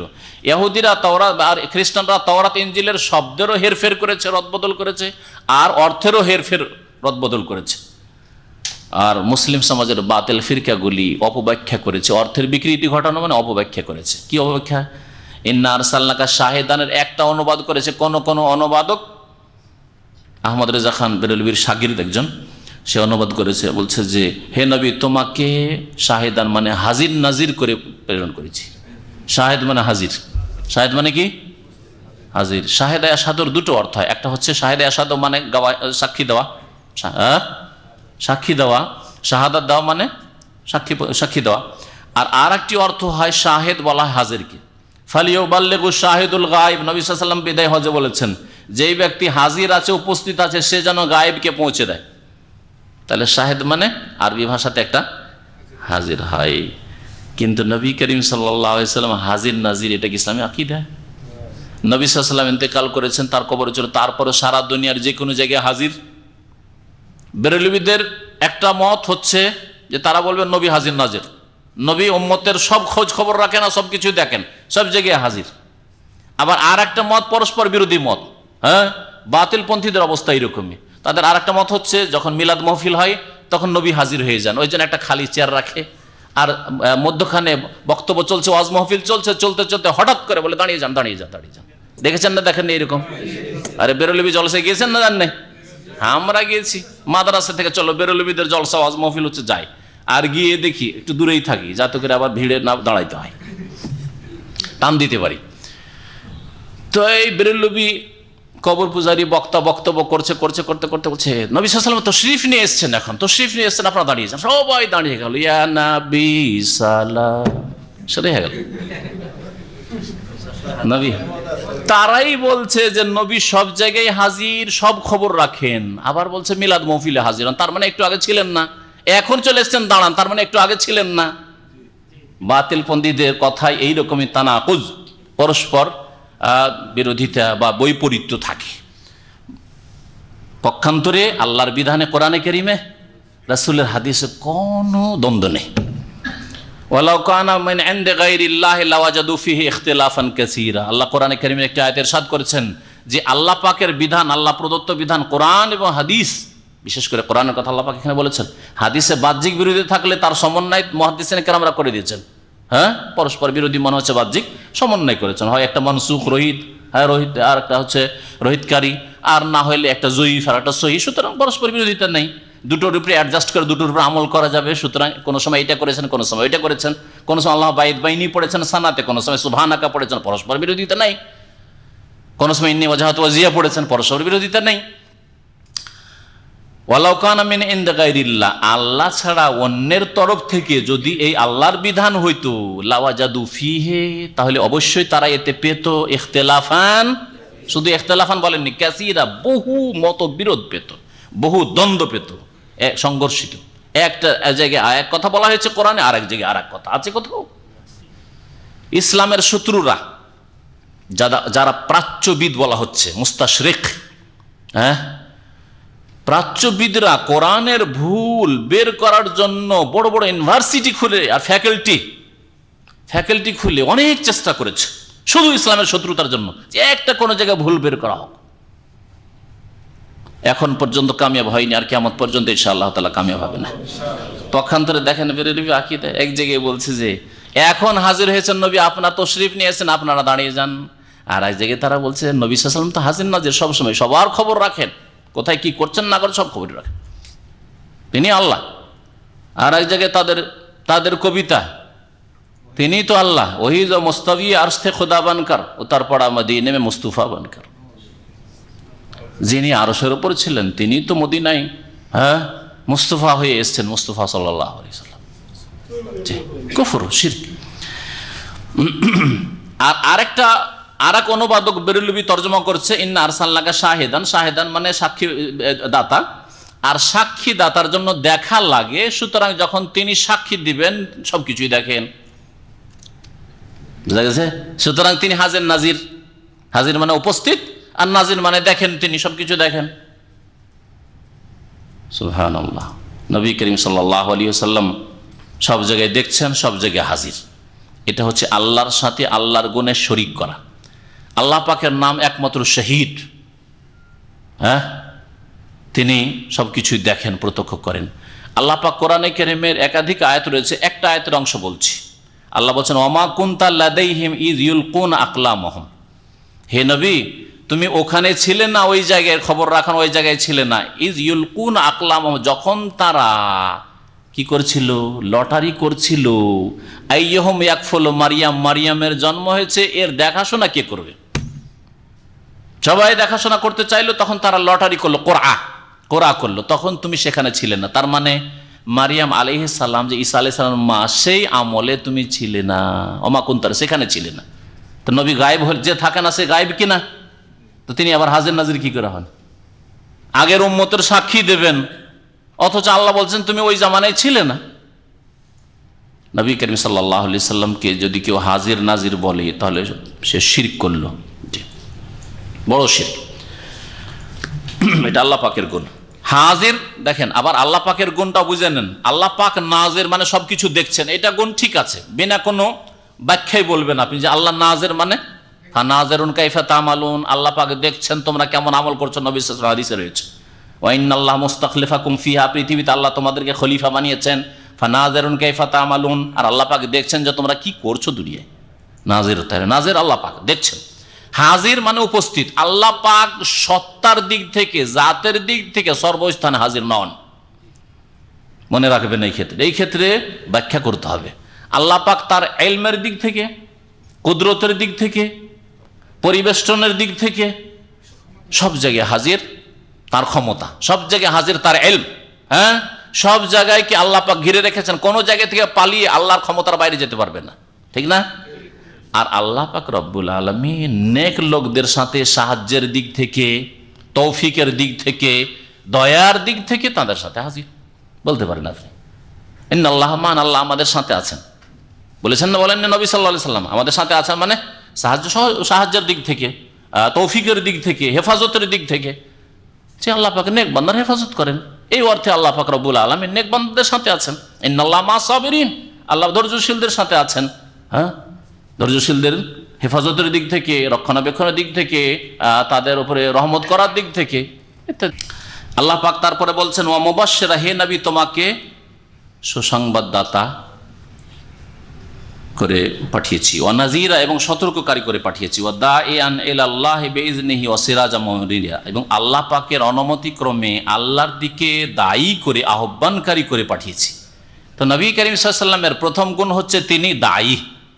সুতরাং কেউ যদি সত্যিকার অর্থে দায়ী হতে পারে, সত্যিকার অর্থে, আবার পেশাগত দায়ী, আর না ইখলাস, না আল্লাহ পাকের সন্তুষ্টির উদ্দেশ্য, না হক কথা বললেন, না হক কথা পেশ করলেন, না মেহনত করলেন, শুধু আপনি কোনো রকম চাকরিটা টিকিয়ে রাখলেন, অথবা আপনি আল্লাহ পাক যেন হেফাজত করেন।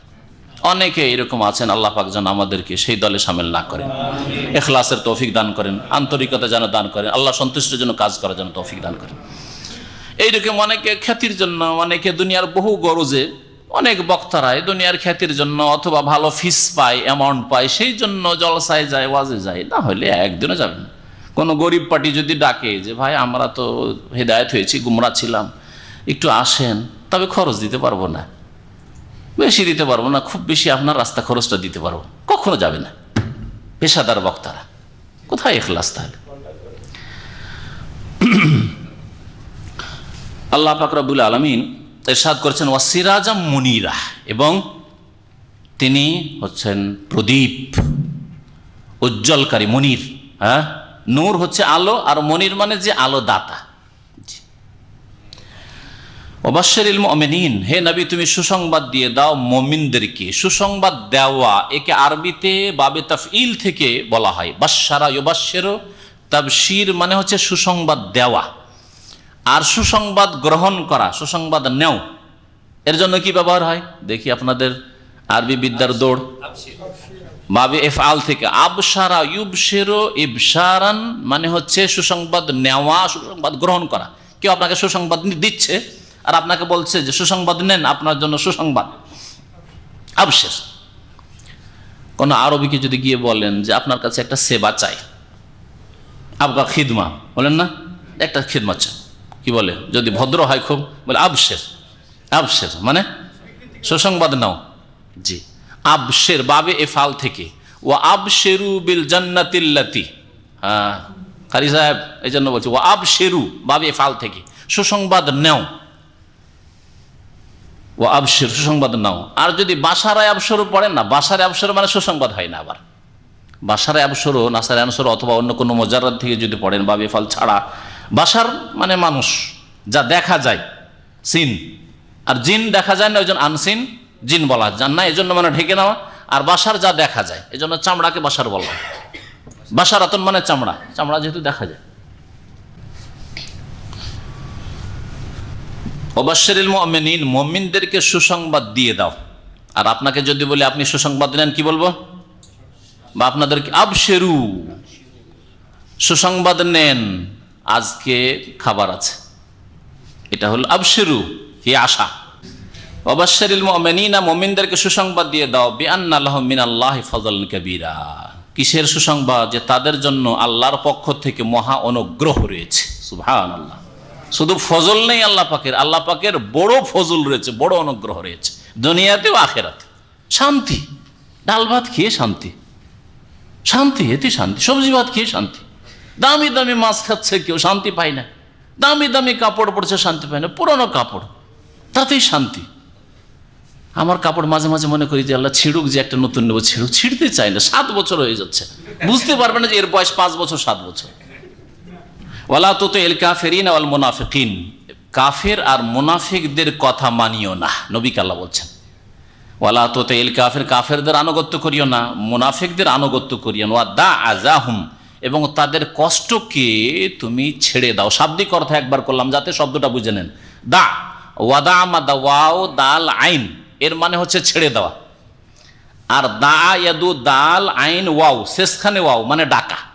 দেখলেন, ওটাকে প্রথমে করে দেন আর তারপরে দাল আইন, ওয়া দা আ মানে ছেড়ে দেওয়া। মাজি ব্যবহার হয় না, শুনে রাখেন, মাজি এর কোনো জায়গায় ব্যবহার হয়নি, না হাদিসে না কোরআনে কারিমে। হ্যাঁ, কিন্তু নাহি ব্যবহার হয়েছে আর আমর ব্যবহার হয়েছে। দা, দা মানে ছেড়ে দাও। এইরকমই জার, ওয়াজারা, ওয়াও জাল রে একই অর্থ। ওয়াজারা, জারহুম, তাদেরকে ছেড়ে দাও। জারনি, আমাকে ছেড়ে দাও। জারনি ওয়াল মুকাজ্জিবিন,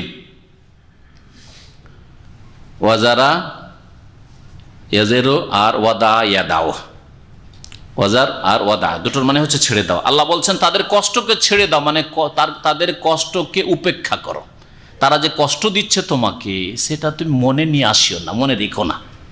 ভাব অর্থ করলাম এখন, শাব্দিক অর্থ কষ্ট ছেড়ে দাও, তাতে বুঝতে পারবেন না। আরে কষ্ট ছেড়ে দাও মানে কি? তাদের কষ্ট ছেড়ে দাও।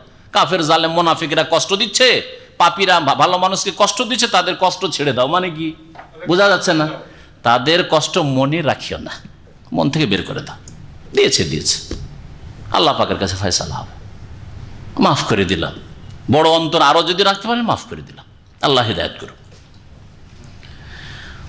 ওয়াতাওয়াক্কাল আলাল্লাহ, এবং আল্লাহর ওপর নির্ভরশীল হও, আল্লাহর ওপর আস্থা ভরসা করো।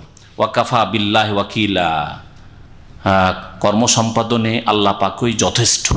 ওকিল মানে হচ্ছে কর্ম সম্পাদনকারী, এই জন্য উকিলকে উকিল বলা হয়। আপনি নিজে কাজটা করতে পারছেন না, আদালতে গিয়ে জেরা করতে পারছেন না, এই জন্য উকিল সাজিয়েছেন ভাই।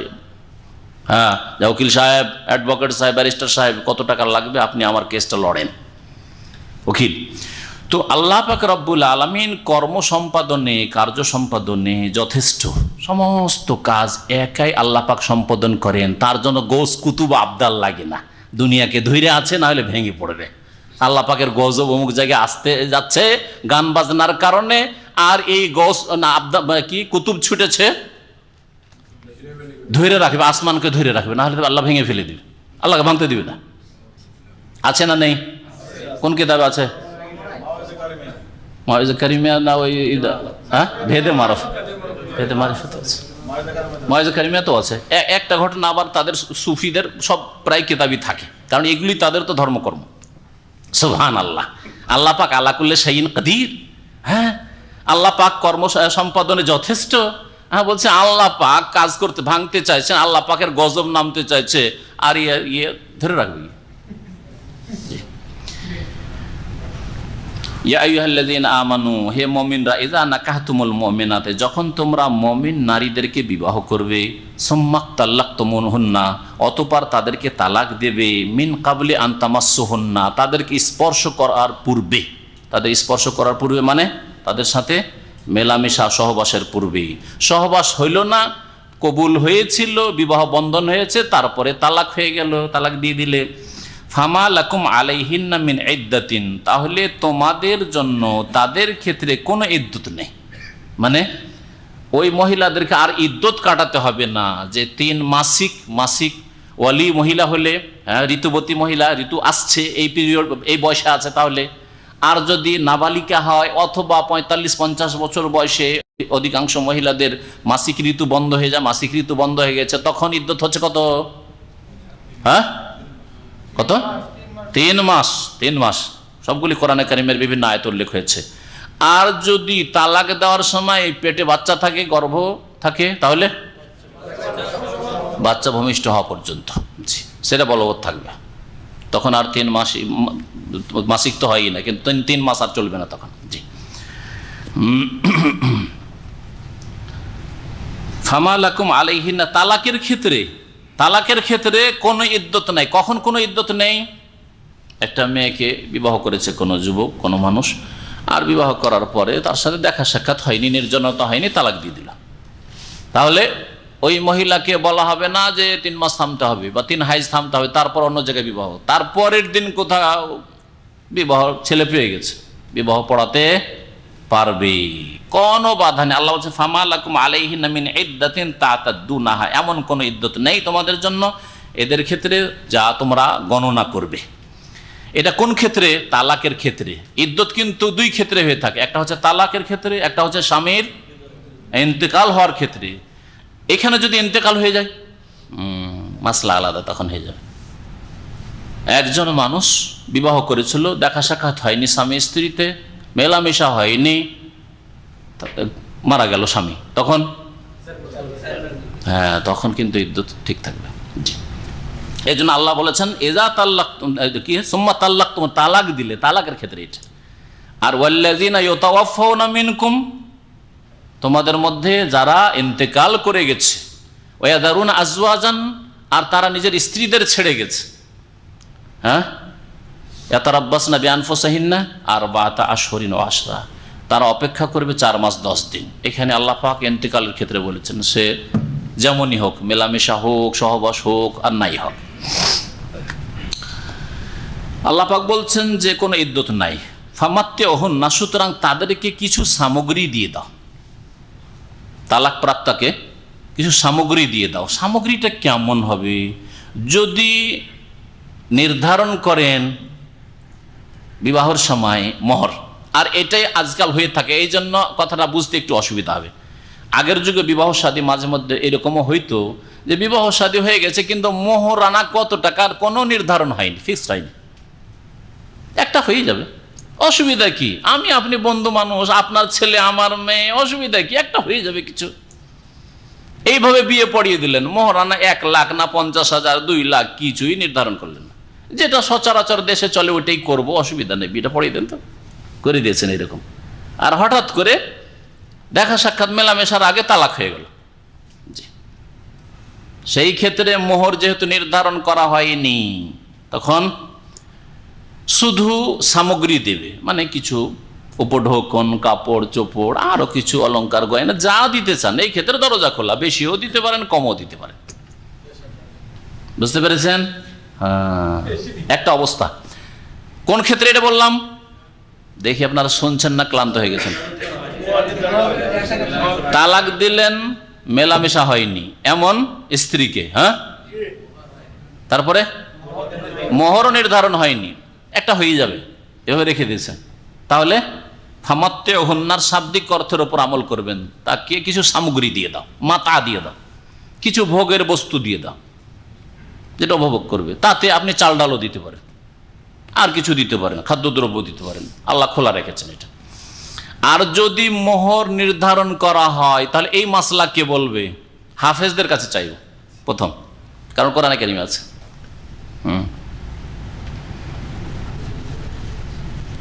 হ্যাঁ, হাফেজ কে? প্রথম হাত ওঠান, হাফেজ কে কে আছেন? এ হাত লুকাবেন না, বেজ্জত করবো না, আপনাদের জিজ্ঞাসা করো, যদি জবাব দেন স্বেচ্ছায় তো ঠিক আছে। কজন হাফেজ আছেন ওঠান তো দেখি। হ্যাঁ, একটা, দুটো। আবু হানিফা ভাই তো আছেন ওইদিকে, উনি কিন্তু লুকিয়ে আছেন। তাওয়াজও খাকসারি করছেন নাকি? না না, জবাবের ভয়। আর কে? আচ্ছা, এখন আলেম কে আছেন? হাফেজ না হইল আছেন, ওই যে আতাউর রহমান ভাই আছেন, শেখ। হ্যাঁ, আর কেউ মাদ্রাসা পড়া ওরা, অথবা কামেল আছে, আয়াত আছে, আল্লাহর হস্তে আয়াতটা দিতে হবে হাফেজদেরকে। টাইম দেবো 1-2 মিনিট, একটু রেস্ট করি। হ্যাঁ, আমি পানি খাচ্ছি, ততক্ষণ টাইম দেওয়া হলো। আল্লাহ বলছেন যে তোমরা যদি স্বামী স্ত্রী মিলনের আগে স্ত্রীকে তালাক দিয়ে দাও আর তাদের যদি মোহর নির্ধারণ করে থাকো তাহলে এতটা দিতে হবে, ওই এতটা শুধু চাই। ফানিসফু মা ফারাজতুম, নিস মানে কি? অর্ধেক দিতে হবে। মা ফারাজতুম, যা নির্ধারণ করেছো, ফরজ মানও পড়লেন একটু আগে, যা নির্ধারণ করেছো মোহর, তার কত দিতে হবে? নিসফ দিতে হবে। আয়াত পড়ে দেন। এ আল্লাহ,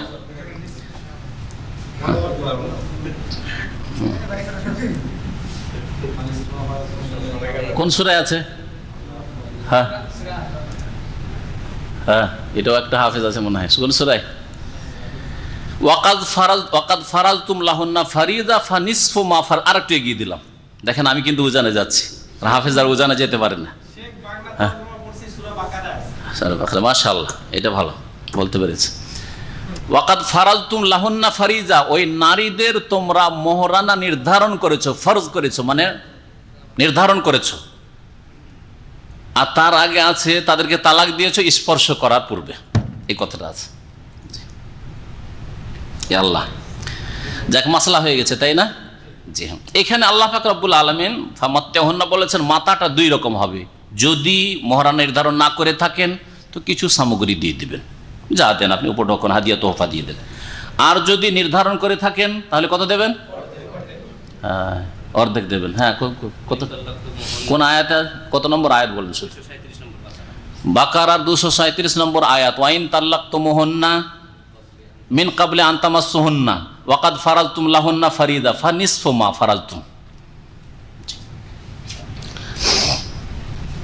আল্লাহ পাক রব্বুল আলামিন ইরশাদ করছেন, তারপর ওয়াসাররিহুন্না সারাহান জামিলা, এবং তাদেরকে ছেড়ে দাও তোমরা উত্তম পন্থায়, ভালোভাবে। আরে বিয়ে করলাম, খরচ খরচা করলাম, অনুষ্ঠান হইলো, দেখা সাক্ষাৎ হইলো না, একটু স্বাদও পেলাম না, আর ভালো করে তালাক দেবো? গালটাল দিয়েই তালাক দিই, খারাপ ব্যবহার করি। হ্যাঁ, ওই মহিলার সাথে, মহিলার বাপ ভাইয়ের সাথে না, হারাম এটা ইসলামে।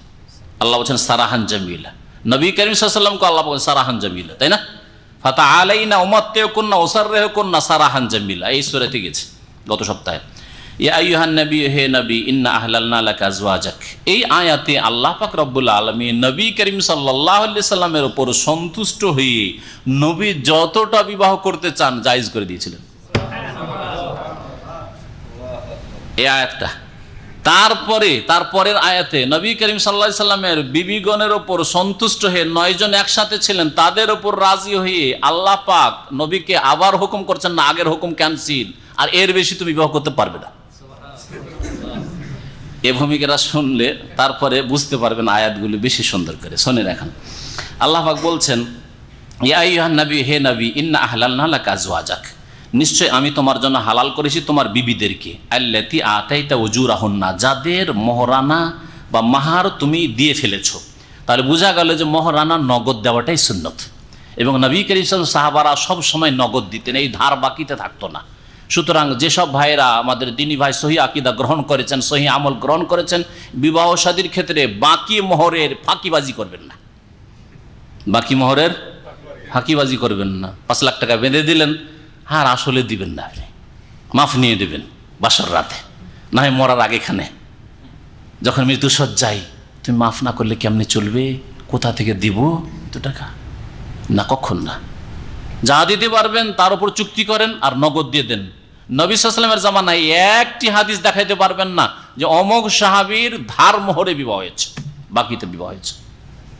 1 টাকা বা 151 টাকা নগদ ওসুল, আর বাকিটা বাকি, আর এইটা হচ্ছে ফাঁকি। আল্লাহ হেদায়েত করে আজকালকার মুসলিম। আরবদের মধ্যেই বাকি নেই, কিন্তু সৌদি আরবে কোথাও বিয়ের খোঁজ নিয়ে দেখবেন এইসব বাকি নেই, নগদ নগদ। এই জন্য জমা করতে করতে অনেক সময় এদের লেগে যায়, পয়সাও অনেক লাগে। আল্লাহ পাক বলছেন যে যাদের মোহর দিয়ে দিয়েছ সেসব বিবি তোমার জন্য হালাল করেছি, আল্লাহর ঘোষণা। ওয়ামা মালাকাত ইয়ামিনুকা, আর তোমার ডান হাত যেসব নারীর মালিক হয়েছে সেসবও তোমার জন্য হালাল করেছে। মিম্মা আফা আল্লাহ আলাইকা, ওই সবের মধ্য থেকে যেসব আল্লাহ পাক তোমাকে ফাই বা গনিমাতে দান করেছেন। ফাই শব্দ এখানে উল্লেখ করা হয়েছে, কিন্তু দুটোকে শামিল। ফাই বলা বিনা যুদ্ধে যদি শত্রু পক্ষের ধন সম্পদ বা তাদের পক্ষ থেকে যেসব হাসিল হয়, বিনা যুদ্ধে, যুদ্ধ হইল না, ছেড়ে পালিয়ে গেল, এটাকে ফাই বলা হয়। আর যুদ্ধ করার পরে, ঝুঁকি নেওয়ার পরে যুদ্ধ করলেন আল্লাহর রাস্তায়, জেহাদ, যুদ্ধ মানে এই সব দুনিয়ার যুদ্ধ নাই, আল্লাহর রাস্তায় জেহাদ করে আল্লাহর দিনকে শক্তিশালী করার জন্য তারপরে যেসব ধন সম্পদ পাওয়া যায় এগুলোর নাম হচ্ছে গনিমত। এখানে দুটোইকে শামিল। যেসব নারীদেরকে আল্লাহ পাক ফাই মানে আপনাকে আল্লাহ দিয়েছেন, গনিমতে হোক অথবা যুদ্ধ করে হোক অথবা বিনা যুদ্ধে হোক, দুটোরই হুকুম একই। সেগুলি কি হবে? মিলকে ইয়ামিন হবে, মানে সেগুলি দাসীতে পরিণত হবে। এতেই এসব নারীদের মান ইজ্জতের হেফাজত আছে, তার মানবাধিকারের হেফাজত আছে, এতেই তাদেরকে ভালো জীবনযাপন দেওয়া যাবে, সসম্মানে তারা বসবাস করবে। পক্ষান্তরে যদি সেই যুগে প্রথম কথা জেলখানার এইরকম ব্যবস্থাও ছিল না, আর এত ক্যাপাসিটি ছিল না যে 500 বা 5000 2000 মহিলা আসবে, পুরুষ আসবে, দাস দাসী বন্দী হয়ে আসবে, জেলখানা কোথায় পাবে, রাখবে কোথায়? চিন্তা করেছেন? এই জিনিসগুলো না বুঝলে, এই লজিক যুক্তিগুলি না বুঝলে অমুসলিমদের অনেকগুলি যেগুলি মানে অজ্ঞতার কারণে অথবা শত্রুতার কারণে যেসব প্রশ্নের সম্মুখীন হবে জবাব দিতে পারবেন না। নবী সাল্লাল্লাহু আলাইহি ওয়াসাল্লামের জামান নাই, ধরেন 500-700 লোককে ধরে নিয়ে আসা হলো, কোনখানে রাখবেন? সবগুলি তো কুড়ে ছোট ছোট বাড়ি, কোথায় জেলখানা পাবে? জেলখানা তৈরি করার পয়সা জেলখানা তৈরি করে রাখবে? তারপরে জেলখানাতে যে জুলম অত্যাচার হচ্ছে আল্লাহ পাকই হেফাজত করে। আবু গরিব জেলের কথা, এই জালেমরা যে জুলম করেছে ইরাকের আবু গরিব জেলে, আপনারা জানেন, জানাইতে হবে না তাই না? ঘন্টা নামের জুলম অত্যাচারের কথা আল্লাহ পাকের বিচার করেন দুনিয়াতে, এবং যে সেই সব জালেমদেরকে আল্লাহ পাক যেন সর্বনাশ করেন, জালেমদের আল্লাহ পাক রব সব কিছুই যেন সর্বনাশ করেন, তাদের ক্ষমতাকে আল্লাহ পাক যেন সর্বনাশ করেন। কি জুলম অত্যাচার হয়েছে! পক্ষান্তরে শরীয়তে ইসলামিয়াতে বন্দিরা এসেছে, এদেরকে মুজাহিদিনদের মাঝে ভাগ বন্টন করে দেব। বাড়িতে থাকবে, নবী সাল্লাল্লাহু আলাইহি ওয়াসাল্লাম উপদেশ দিচ্ছেন, দেখো তোমার দাস দাসীকে তুমি যা খাবে তাই খাওয়াবে, তুমি যা পরবে তাই পরাবে। সহিহ বুখারীর হাদিস রয়েছে। কত মান ইজ্জত! আমার যে লেবাস পোশাক আছে, আমার দাস দাসী ওই রকমই পরবে, ওই রকমই খাবে, আমি যা খাবো তাই খাবে। 2-3 রকমের খাবার বাড়িতে তৈরি হবে না, যেমন আমাদের দেশে চাকর নকরের জন্য হয়। আমি এক আমলে শিক্ষকতার জীবন কাটিয়েছি, বুঝলেন না? আর শিক্ষকতা দুই রকম মাদ্রাসায় করেছি, হোস্টেলওয়ালা মাদ্রাসায় করেছি, আবার লজিংওয়ালা মাদ্রাসায় করেছি। তো আমাদের লজিং থাকতো বড় বড় মহাজন পয়সাওয়ালাদের বাড়িতে, শিক্ষকদের, আর খাবার নিয়ে আসতো ছাত্ররা। তো ওই বাড়ির খবর, যে মহাজনের বাড়ি লজিং ছিল, আল্লাহ পাক হেদায়েত করে তাদেরকে, সবাইকে হেদায়েত করে, এইরকম যারা মন মানসিকতা রাখে, 3 রকমের খাবার তৈরি হয় প্রতিদিন। এক রকমের খাবার হচ্ছে চাকর নকর, যত জন মজুর চাকর ওদের জন্য, জি, এটা নিম্ন শ্রেণী। দ্বিতীয় রকমের খাবার হচ্ছে বউগুলির জন্য আর ছেলেদের জন্য আর অন্যান্য বাচ্চাদের জন্য। তৃতীয় যে স্ট্যান্ডার্ড সবচাইতে উচ্চমানের খাবার, সেটা বুড়ো বুড়ি মহাজননির জন্য। এখন হযরত মাওলানা কোন দিকে যাবে? সুবহানাল্লাহ। আমার যে খাবার নিয়ে আসতো, 2টো ছেলে নিয়ে আসতো, তার মধ্যে একটা ছিল আফ্রিকান কালো একবারে, মাশাআল্লাহ, কিন্তু আখলাক মাশাআল্লাহ সুন্দর, আর তারও নাম ছিল মতিউর রহমান, মৌলভী ফারেক হয়েছে। তো একদিন বৃহস্পতিবারের দিন সকাল হাফ হয় মাদ্রাসায়, এই সকাল 8টা-9টা পর্যন্ত পড়িয়ে চলে যাব। প্রায় দিনে বেশ কিছুদিন ধরে ছাতু দেওয়া শুরু করেছে, আর ম্যাশের ছাতু, বুঝেন ম্যাশ? জানি না, অনেকে আজকাল বুঝবে না। হ্যাঁ, কুর্তি কি বলে ওটাকে? আর অন্য ভাষা থাকলে বুঝান যারা বুঝছেন। হ্যাঁ, আচ্ছা, যাই হোক, এই কুর্তির ছাতুতে একটা ঘ্রাণ আছে যেটা আমার কখনো পছন্দ হইতো না, কখনো খেতে পারতাম না। জবের ছাতু, বুটের ছাতু, হ্যাঁ, এগুলো ছাতু খেতাম। গমের ছাতু চলে, পরের দিকে গমের ছাতু অনেকে খেত, কিন্তু আমার ছোটকালে শক্তিশালী ছাতু হচ্ছে জব, বুট, এগুলো খেয়েছি। অনেক এলাকায় আবার অনেক ছাতুই খায়, মসুরের ছাতু খায়, আর খেসারির ছাতু খায়, অথচ এটা হচ্ছে মানুষের খাবার নয়, খেসারি খুব ক্ষতিকর মানুষের জন্য। তো যাই হোক, ওসব বলছি না। ওই কয়েকদিন থেকে ওই শুধু ছাতু দিয়ে পাঠায়, শিক্ষক স্টাফ একসাথে খাওয়া দাওয়া করি। আমিও কলার রুটি বা অন্যান্য রুটি আসে, অথবা কারো ভাত আসে, গরম ভাত আসলো, পান্তা ভাত আসলো, মিলিয়ে জুলিয়ে খেয়ে নিলাম। তাড়াতাড়ি যাব সেই দিন, শুধু আমার টেস্টে অন্যদের আসতে লেট আছে, আমাকে তাড়াতাড়ি যেতে হবে বাড়ি। চলে গেলাম বিসমিল্লাহ বলে না খেয়ে, ওই ছাতু দেখে চলে গেলাম। ওই ছাতু অবস্থায় থেকে গেল, অন্যরাও কেউ খায়নি। নিয়ে গিয়ে দুপুরে বলছে যে নাও, ওই বৌদেরকে বলছে তোমাদের ছাতু তোমরা ফিরিয়ে নাও, তোমাদের মাওলানা কোনোদিন তোমাদের ছাতু খাই না, কোনোদিন খায় না, সব দিনে পড়ে থাকে, ছাত্ররা কেউ খায় নয় ফেলে দিই, এই যে তোমাদের আজকে ফিরিয়ে দিলাম। লেগেছে তাদেরকে। তারপর থেকে বেশ কিছুদিন গরম ভাত আসা শুরু হয়েছে, সকালবেলা গরম ভাত। মহাজন সাহেব মাঝে মাঝে বলতেন যে মাঝে মাঝে আমার বাড়ি একটু আসবেন। তো কখনো কখনো চলে যেতাম, মাস 2 মাসে একবার চলে গেলাম, সালাম দোয়া হলো, দেখা সাক্ষাৎ হলো। আর কি খাতির, মাছ গোস্ত আর গরম ভাত সকালে নাস্তায়, ফার্স্ট ক্যাটাগরিটা, ওই বুড়া বুড়িটা দেওয়া হইতো। আর মাঝে মধ্যে আসতো রুটিটা, যেটা ওই ছেলেদের জন্য আর বউগুলির জন্য বাড়ির, হ্যাঁ, ওদের জন্য হচ্ছে রুটি, ওর সাথে হয়তো একটু গুড়, না হয় চিনি, না হইলে খুব ভালো হইলে একটু সবজি, আলুর ভাজি, আলুর ভাজা। এটাও অনেক পরে শুরু হইলো, আমাদের যুগ, সেই আমলের কথা বলছি, এইখানেই তো 15 বছর হয়ে গেল। আর তারও মদিনার আগের কথা এগুলো বলছি, মানে 25 বছর আমার মদিনা আসা হইলো, 25 বছর আগের কথা বলছি। এটা গুড়ের যুগ, রুটিতে গুড়, রুটিতে চিনি, মানে 25 বছর আগের কথা বলছি। কি জন্য বললাম এটা? হ্যাঁ, দাসের সাথে খারাপ ব্যবহার করবেন না। আপনি খাচ্ছেন একরকম, আর চাকর নকরকে আর একরকম খাওয়াচ্ছেন, আরে মাদ্রাসার তালেব ইলম আছে তাকে আর একরকম খাওয়াচ্ছেন, শিক্ষককে আর একরকম খাওয়াচ্ছেন, কখনো এরকম কাজ করবেন না। জি, কমপক্ষে মাঝামাঝি রাখবেন, খুব যদি ওপরে না রাখতে পারেন তো মাঝামাঝি রাখবেন। আল্লাহ পাক যেন তৌফিক দান করেন। তো আল্লাহ পাক বলছেন যে তোমার জন্য তোমার দাসীদেরকে হালাল করেছি, আমি মাফ আল্লাহ আলাইকা বানাতি আম্মিকা। কথাটা সম্পূর্ণ হয়েছে কি, যে ইসলামে সবচাইতে ভালো সমস্যার সমাধান করা হয়েছে বন্দীদেরকে যুদ্ধক্ষেত্র থেকে নিয়ে এসে মুজাহিদিনদের মাঝে ভাগ বন্টন করে দেওয়া। এর চাইতে ভালো ব্যবস্থা তখন মোটেই ছিল না, আর এখনো লোকেরা করে না। এখন পারবে হয়তো করতে, জেলে ভালো খাবার দিতে পারবে, যেমন আলহামদুলিল্লাহ সৌদি আরবে জেলে যে খাবার দেয়, জেলে তো আমরা বক্তব্য করতে যাই, জেলে যে খাবার দেয় সেটা যারা গিয়েছে তারাই বুঝবে। সেই খাবার কোনোদিন খাইনি, অনেক দিন ধরে গেছি, কিন্তু ওই দুপুরে যখন বক্তব্য, সকালবেলা আমাদের বক্তব্য হয়, দুপুরে যখন বক্তব্যটা সেরে আসি দেখি তাদের খাবারগুলো সামনে এসে রাখা হয়েছে, তার সাথে ফ্রুট, কোনোদিন আপনার অরেঞ্জ, কখনো কলা, হ্যাঁ, কখনো আপেল ফল একটা করে আছে। মদিনা ইউনিভার্সিটিতে আমাদেরকে হোস্টেলে যে খাবার দেওয়া হইতো মাতামে, তার চাইতে কম মানের খাবার হয় না এখানকার জেলের আসামিদের। আল্লাহ পাক রব্বুল আলামিন তারপরে বলছেন যে তোমার জন্য হালাল করা, কি হালাল করা হয়েছে? বিবিদেরকে আর দাসীদেরকে, বানাতে আম্মেকা, তোমার চাচার মেয়েদেরকে হালাল করা হয়েছে, মানে চাচাতো বোনদেরকে। বানাতে আম্মাতেকা, তোমার ফুফুর মেয়েদেরকে, ফুফাতো বোনদেরকে হালাল করা হয়েছে, মানে বিবাহ করতে চাইলে।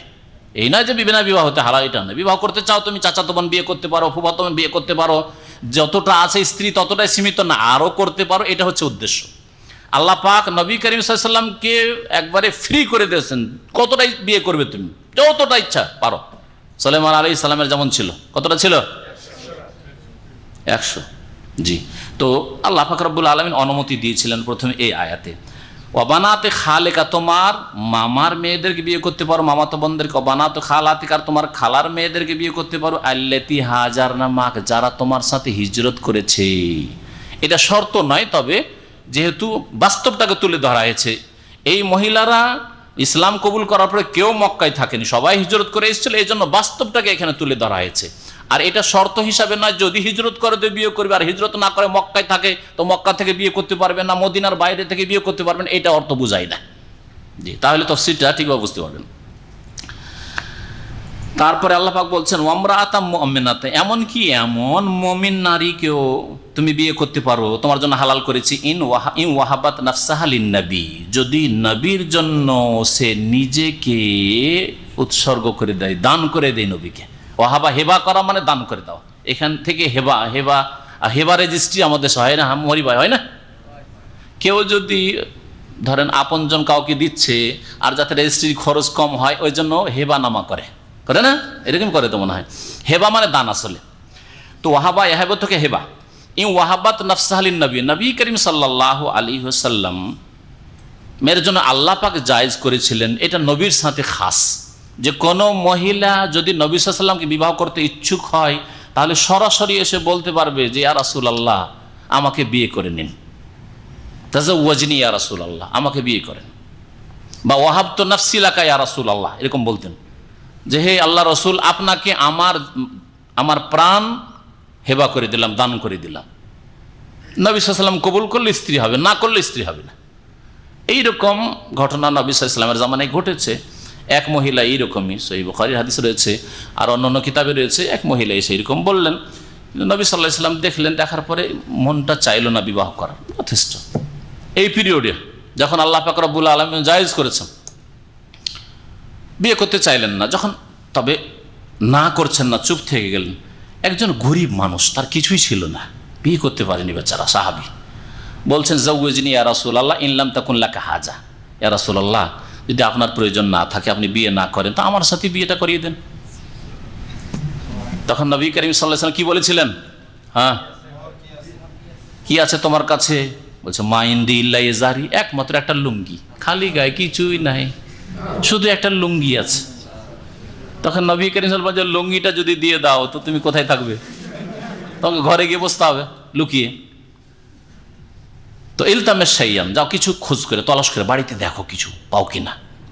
কত গরিবী অভাবের অবস্থা ছিল সাহাবায়ে কেরাম, মুহাজিরিন। মুহাজির বিয়ে করতে পারেননি, গরিব মানুষ। বাড়িতে গিয়ে তন্ন তন্ন করে খুঁজে এলেন, কিছুই পেলেন না। একটা দিরহাম নেই, দেনার নেই, কিছু নেই, একটা পয়সা করি কিছু নেই। ফিরে আসলেন। রাসূলুল্লাহ আবার বলে ইলতামিস ওয়ালাউ খাতাম মিন হাদিদ, যাও তলাশ করো, সন্ধান করো, যদি একটা লোহার আংটি হোক না কেন, লোহার আংটি, স্বর্ণ না চাঁদি না, লোহার আংটি হইলো বিয়ে দিয়ে দেবো তোমার, যা। লোহার আংটির দাম কি? আজকালও কোনো দাম নেই, হ্যাঁ, তখন আবার কি মূল্য ছিল। লোহার আংটি খুঁজে নেস, মা ইন্দিয়া রাসূল কিছুই নেই। বিয়ে করতে চেয়েছে, নবী সাল্লাল্লাহু আলাইহি ওয়াসাল্লাম বিয়ে পড়াবেন, বাকিতে করলেন, যাও তোমার বাকিতে বিয়ে পড়িয়ে দিল, মোহরানা বাকি। আজকালকার সুন্নত নবী সাল্লাল্লাহু আলাইহি ওয়াসাল্লাম যদি রাখতেন তাহলে মোহরানা তোমার বাকি, পরে আয় ইনকাম করে দিয়ে দিও, ধার্য করে দিলাম তোমার জন্য 100 টাকা, 100 দিরহাম পরে দিয়ে দিও। করলেন? কখনো করেননি। নবী করিম সাল্লাল্লাহু আলাইহি ওয়াসাল্লাম বললেন হাল মা কামিনাল কোরআন, কিছু কোরআন মুখস্থ আছে? কি বলেছেন সাহাবী? কিছু কোরআন মুখস্থ ছিল ওই লোকের। নবী করিম সাল্লাল্লাহু আলাইহি ওয়াসাল্লাম তখন বিয়ে পড়িয়ে দিলেন।